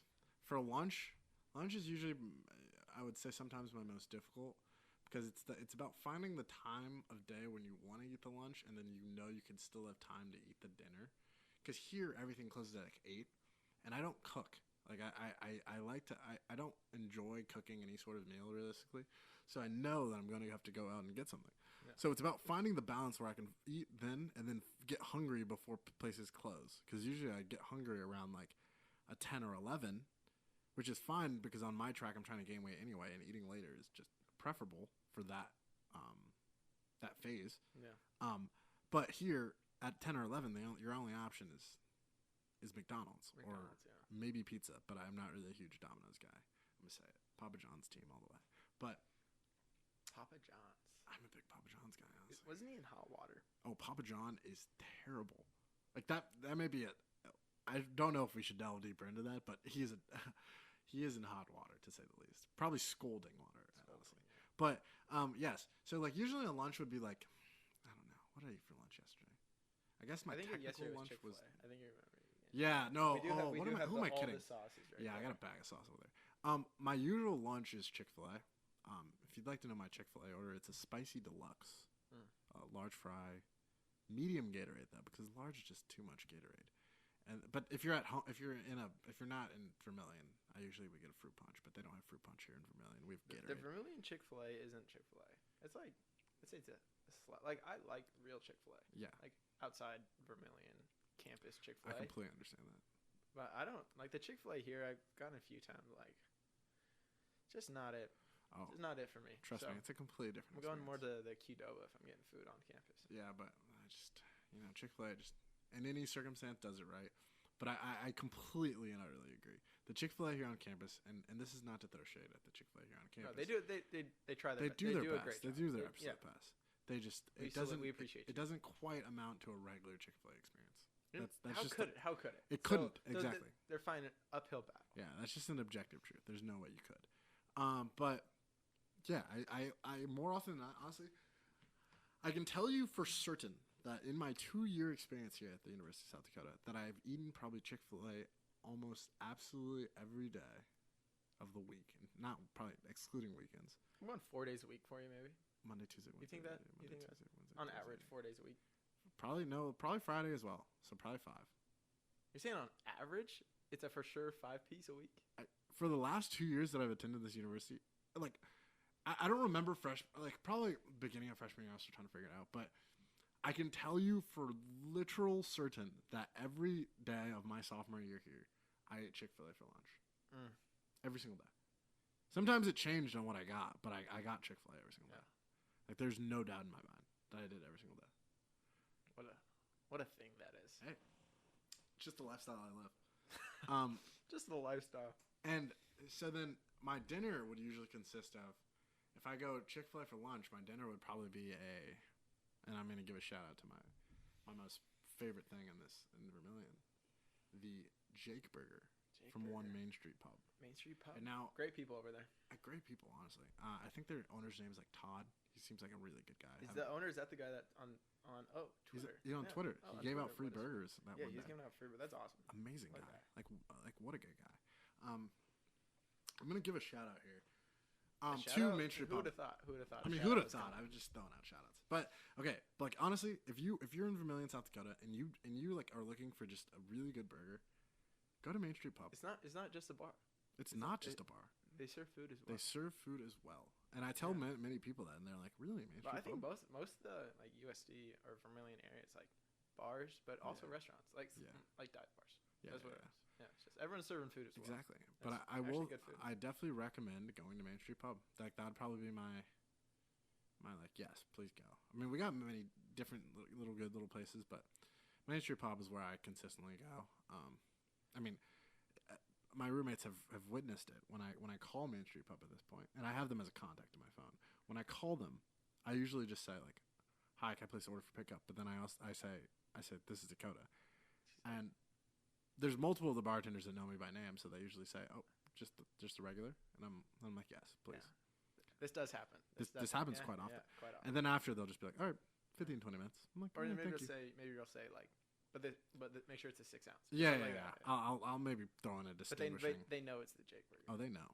They know exactly what I'm there for. I've heard maybe several instances where they say, "Is this Dakota?" Yeah. Dakota? And you're like, yeah. Yeah, exactly. Sometimes it happens before I even say my name. Yeah. I'll be like, "Order for pickup, please," and they'll be like, "This is Dakota." I'm like, you already know. Bingo. Yep. Yeah, it may be sad, but that's just the reality of the situation. I don't know. I think that's a bond that is admirable. It's true, honestly. Like, not a lot of people are like that. You're a local now. I am a local. You're a local. I don't know about all that, but I guess so in a way. But so that's like a normal dietary thing for me. Sometimes a second dinner is necessary. Miguel's been there, witness when a second dinner needs to happen. That second dinner, because like I'm saying, in Vermillion, South Dakota, everything closes around 8 o'clock. Yeah. That second dinner usually happens around 10 or 11. So maybe a little later. I went in a little later. I'm saying sometimes you head out. Around second dinner, midnight, just yeah. pop out. No, yeah. Second dinner she has no like definite time that she has to happen. She just happens. But second dinner is usually limited to McDonald's. So it's really just if I'm vibing to some McDonald's on a late night. And you know, McDonald's gets a bad rap because it's honestly not the quality that you're looking for when you go to McDonald's. But McDonald's truly, and I've expressed this before to a certain amount of people, but McDonald's really just is home for me. Now that sounds terrible, but I live McDonald's. There's like a McDonald's like 3 minutes from my house and home. And growing up, I have this distinct memory of when I was younger. It was only on Fridays that my dad would let me have McDonald's. And it would be after basketball practices at Westchester Park. And it was the Westchester Park, just for context, was the place where I first ever played basketball, first ever played flag football, first ever played lacrosse as well, I'm almost pretty sure. Yeah, oh my gosh. I did play lacrosse. Oh my gosh. I know. We're shocked. Wax, bro. I know. But that park was like a legendary for me in itself. So I have this distinct memory that every Friday after basketball practices, like it'd be my time. It'd be like it's McDonald's time. It's my time. It's my time. And I would always get an orange high C with whatever I got, and that was just McDonald's. Did they discontinue that? Yeah, they discontinued orange high C. And why? I don't know. It really makes me sad though to this day because I can like envision every the time taste of an McDonald's, orange high C. You get the orange high C because nowhere else to be found. Yeah, I mean that, and like if you're just someone that doesn't want to drink a soda, you're just like, okay, orange high C. But like, don't want soda, don't want water. Yeah. Don't want like the bland lemonade they have. Yeah, like, exactly. Orange high C. And at my McDonald's in particular, they only had like diet lemonade for whatever reason. So or like the sugar-free light, stuff. Yeah. So it was always that or like, I mean, McDonald's Sprite does hit differently though. Have you like the? Not really too familiar. I mean, there's like a McDonald's Sprite meme that like, it's like a joke. That much better. Yeah, that for like some reason because when it comes out of McDonald's like. No, I've definitely heard that before. Yeah, it just like hits just like ridiculous. But yeah. So McDonald's just like is a little piece of home for me because it's that one thing that just like is like yes, this tastes like Fridays with my dad after a basketball practice. Wow. Which I know just like sounds a deep thing to like to resonate with McDonald's, but like truly, it like literally like when I eat McDonald's, it's just like like that just reminds me of a little piece of home. Yeah, it's like a little happy place. Like exactly. A little good boost of so when something. So when people say like that, like that you shouldn't eat McDonald's or like that I eat McDonald's probably a little bit too much, I'm like, hey, no, it's a feel good thing. If that's the way I go, that's the way I go. Yeah. If I die, a not too wise, very average quarterback once said, "If I die, I die." Yeah. And what a thing to live by. I think we just gotta live by that. Yeah. If I die, I die.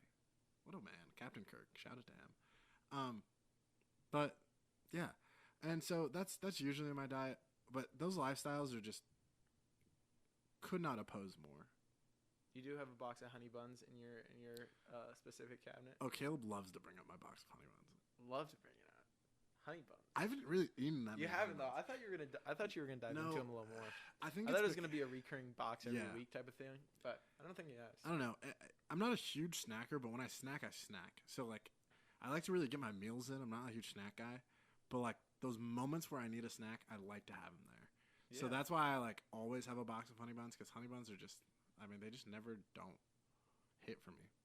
And recently, one of our friends said that she hated honey buns, and I was just like, that's ridiculous. Like, how could you hate honey buns? I don't think you can hate honey. Like, they taste amazing. I mean, yeah, they're just it's like cinnamon. Like, what is there not to like? It's like a donut, basically. You know what I haven't had in a while? Like, do you have a Cinnabon? Do you know Cinnabon? Oh, I absolutely love Cinnabon. I remember going, like actually shop in person when you were younger. Like, that's the thing. Like, online shopping wasn't too much of a thing. Yeah. So you like go to the mall. It's like my brother and I, my mom would go to the mall. Oh yeah. And then they have a Cinnabon there. We'd go, the little.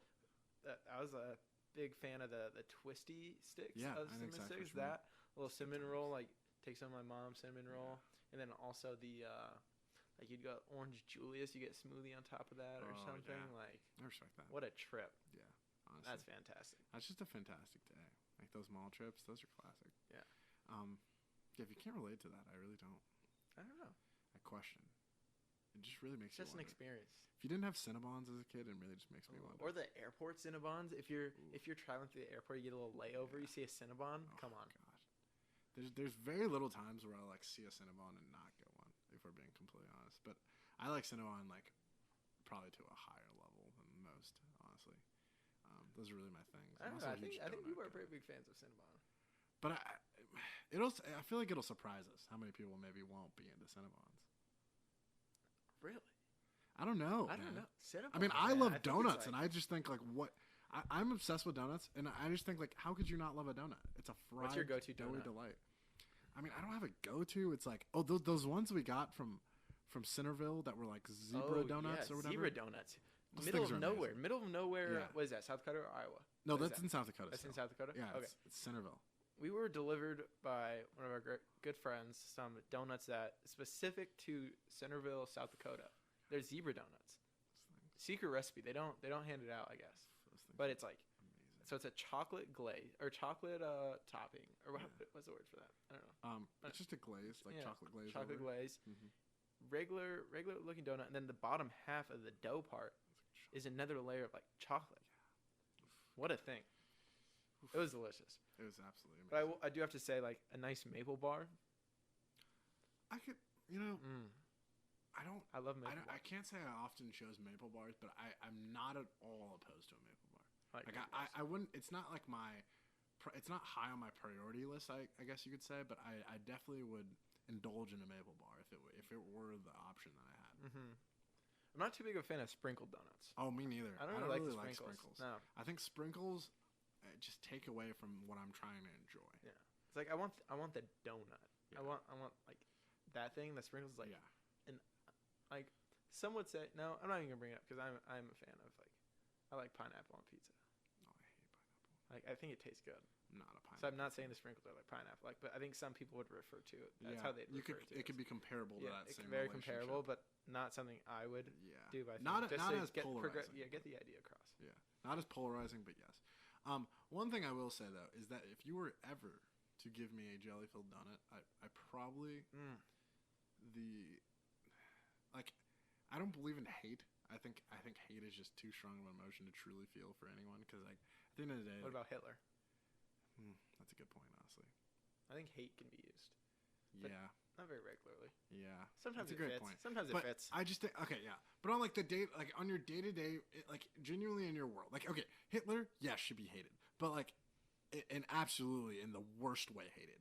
I'm just talking like on a day-to-day, like on a day-to-day, you're not thinking about how much you hate Hitler. Like obviously you hate Hitler. Obviously you hate like bad things in the world. Like you hate 9/11. You hate those thoughts of like just terrible things. But also like I'm saying like on a day-to-day world, I feel like you could like think and be like, oh, I hate this or I hate this. But in reality, I think you have to and this is getting into a deeper thing, but you have to step back and be like, do you genuinely hate that thing? Like does that thing have that big of an impact on your life in the grander scheme of things that you feel like you need to express that same hate is equal to basically equal to love. You know what I mean? In terms of emotions. Oh, yeah. Mm-hmm. So it's like opposite ends of the spectrum, but same. Yeah. But like same in their like in their 10 and negative 10. Right there. They're far away from zero. That far away. Yes. Distance from zero. Really good distance metaphor. From zero. Really good metaphor. But yeah, and like you have to think like you're using that amount of what you could use just in love on hatred, on just like a negative emotion that if anything just lowers your quality of life. You know what I mean? If you're thinking about something. Like when you just say like you hate someone, like genuinely think about that. You are using so much energy on someone that in the grander scheme of things probably won't really have that much effect on your life. And that honestly isn't always the case. But in my life particularly, I like to think like there's no one in my life or that I let be in my life or let be in that affect my energy that I'm like, I'm going to give you even the satisfaction of like saying I hate you. Yeah. That's how I think of it. Mm-hmm. But yeah, I like that. Where was I going from? I don't know. Oh, I was thinking jelly donuts. Jelly donuts. Jelly donuts. But if there were anything close enough to hate that I could just like disdain for someone, if they gave me a jelly donut. Yeah, that'd just be like a kick in the. There's definitely I can remember a few times growing up as a kid. Like, oh yeah, you want a donut? And you're like, yeah, that one looks amazing. I'm extremely excited to eat that donut. And then you eat it, first bite, and then you get that. You get a little taste of something. Something's in there, and you're just not a fan. And then you realize, no, you picked the jelly donut out of all those, and you're not gonna go.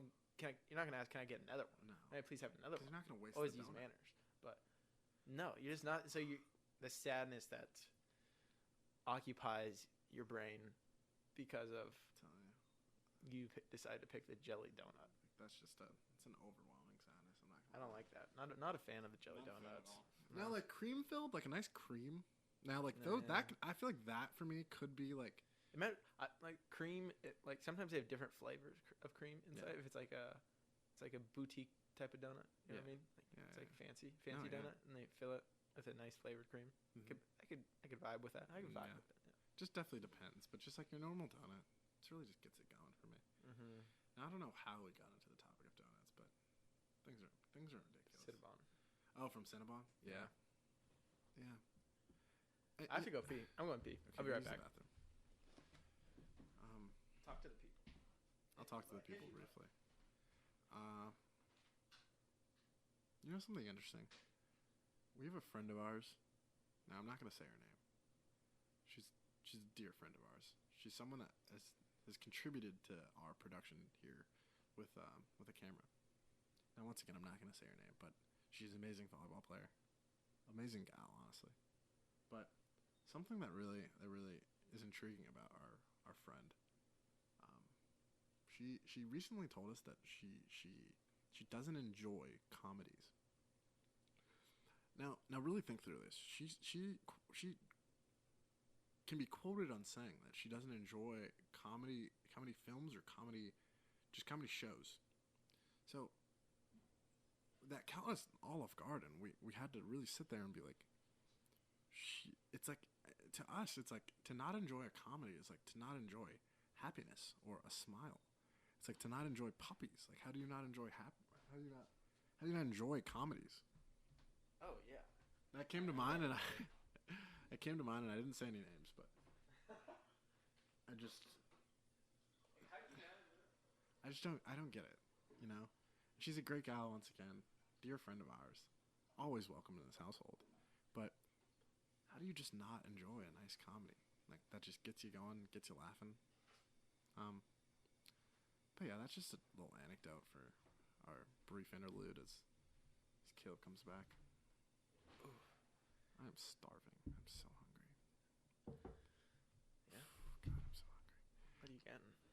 What are you thinking for dinner? I'm really. This is gonna be first dinner slash First like dinner. a late lunch because. Sir, could you crack this open and pour me a little bit of that? Would you like some? Pretty please. I could use a little bit. You can just drink. I don't want this. I just want a little bit. No, it's yours. Oh, I really COVID. don't want it today though. Okay. I'm sorry. Did I make you open it now? Yeah, because I didn't plan on Right there. drinking it. Perfect. That's it. I'm sorry. It's okay. I'll get. I have I'll a pick you up bunch, another one. honestly. I'll pick you up another one. No, you don't need to.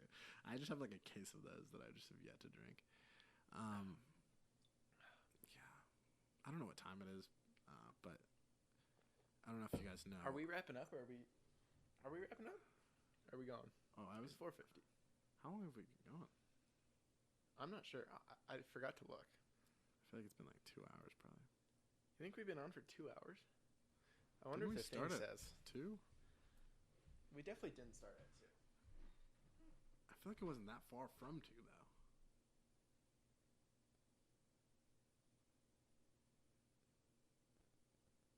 We might be at 2 hours. That's what I'm saying. I feel like we are. I feel like we didn't start that far. Have we been from 2. going that long? Well, Holy moly! the last text. Wow, what a phrase I just used there. Well, that was an hour. So wait, when did I send this? It was at 2:45. So we've been going for 2 hours. The last text I sent was at 2:45. And that I was sent right that before? text right before we started. Sheesh. So we've been going for 2 hours. Time A little bit flies. above 2 hours, yes. When I'm in the AMG. So I mean, All right. Is that it? I think we're gonna call that a first episode. I think ladies that's the and first gentlemen. episode. What Thank you a for tuning in. fantastic. Yeah, thank you so much for tuning in. Yeah, we have no idea how we're gonna close these out, but we're just gonna say thank you. Thank you. See you next time. Yeah, well, I mean, we'll see you next time. Give us okay. we're going to be throwing these out on YouTube as well as Spotify, Apple, everything else where you listen to podcasts. So subscribe. Please rate it 5 stars. If you're not going to rate it 5 stars, I'd ask you that you please just kindly keep your comments to yourself. 5 stars. Give us a like. Can you follow us on Insta? You can find me at C Vanderesh. That's CVANDERESCH. Dakota. Yeah, you can follow me on Instagram at DJ Smith 9. The profile picture isn't of me, so don't be turned off by that. But you can also follow us on Twitter at DJ Smith 676. I think my Twitter's Caleb_VE. I think that's what it is. I think someone else took my the username. I don't know how many people have C Vanderesh, but there's someone out there that took it. Oh, so that hurts. But yeah, I mean, tune in. Like I said, we're gonna be growing together. Our production's obviously gonna increase. Once again, we're looking for anyone that's skilled in any type of videography or audio and video kind of things that. And you would like to create a cartoon also. Ooh, image of us, that'd be cool. Anything that's cartoon, some art logo, art. Yeah, we're looking for all things. I mean, we're really getting started. Once again, I appreciate you guys listening. Appreciate you guys hearing us out. If you have any comments on this, we'd love to spark some conversation, get some things going. It's really what this is all about is talking to the people, getting to know us, getting our perspective on different things, and yeah. So thank you once again. Thank you. Bye, people. Catch you later. Perfecto.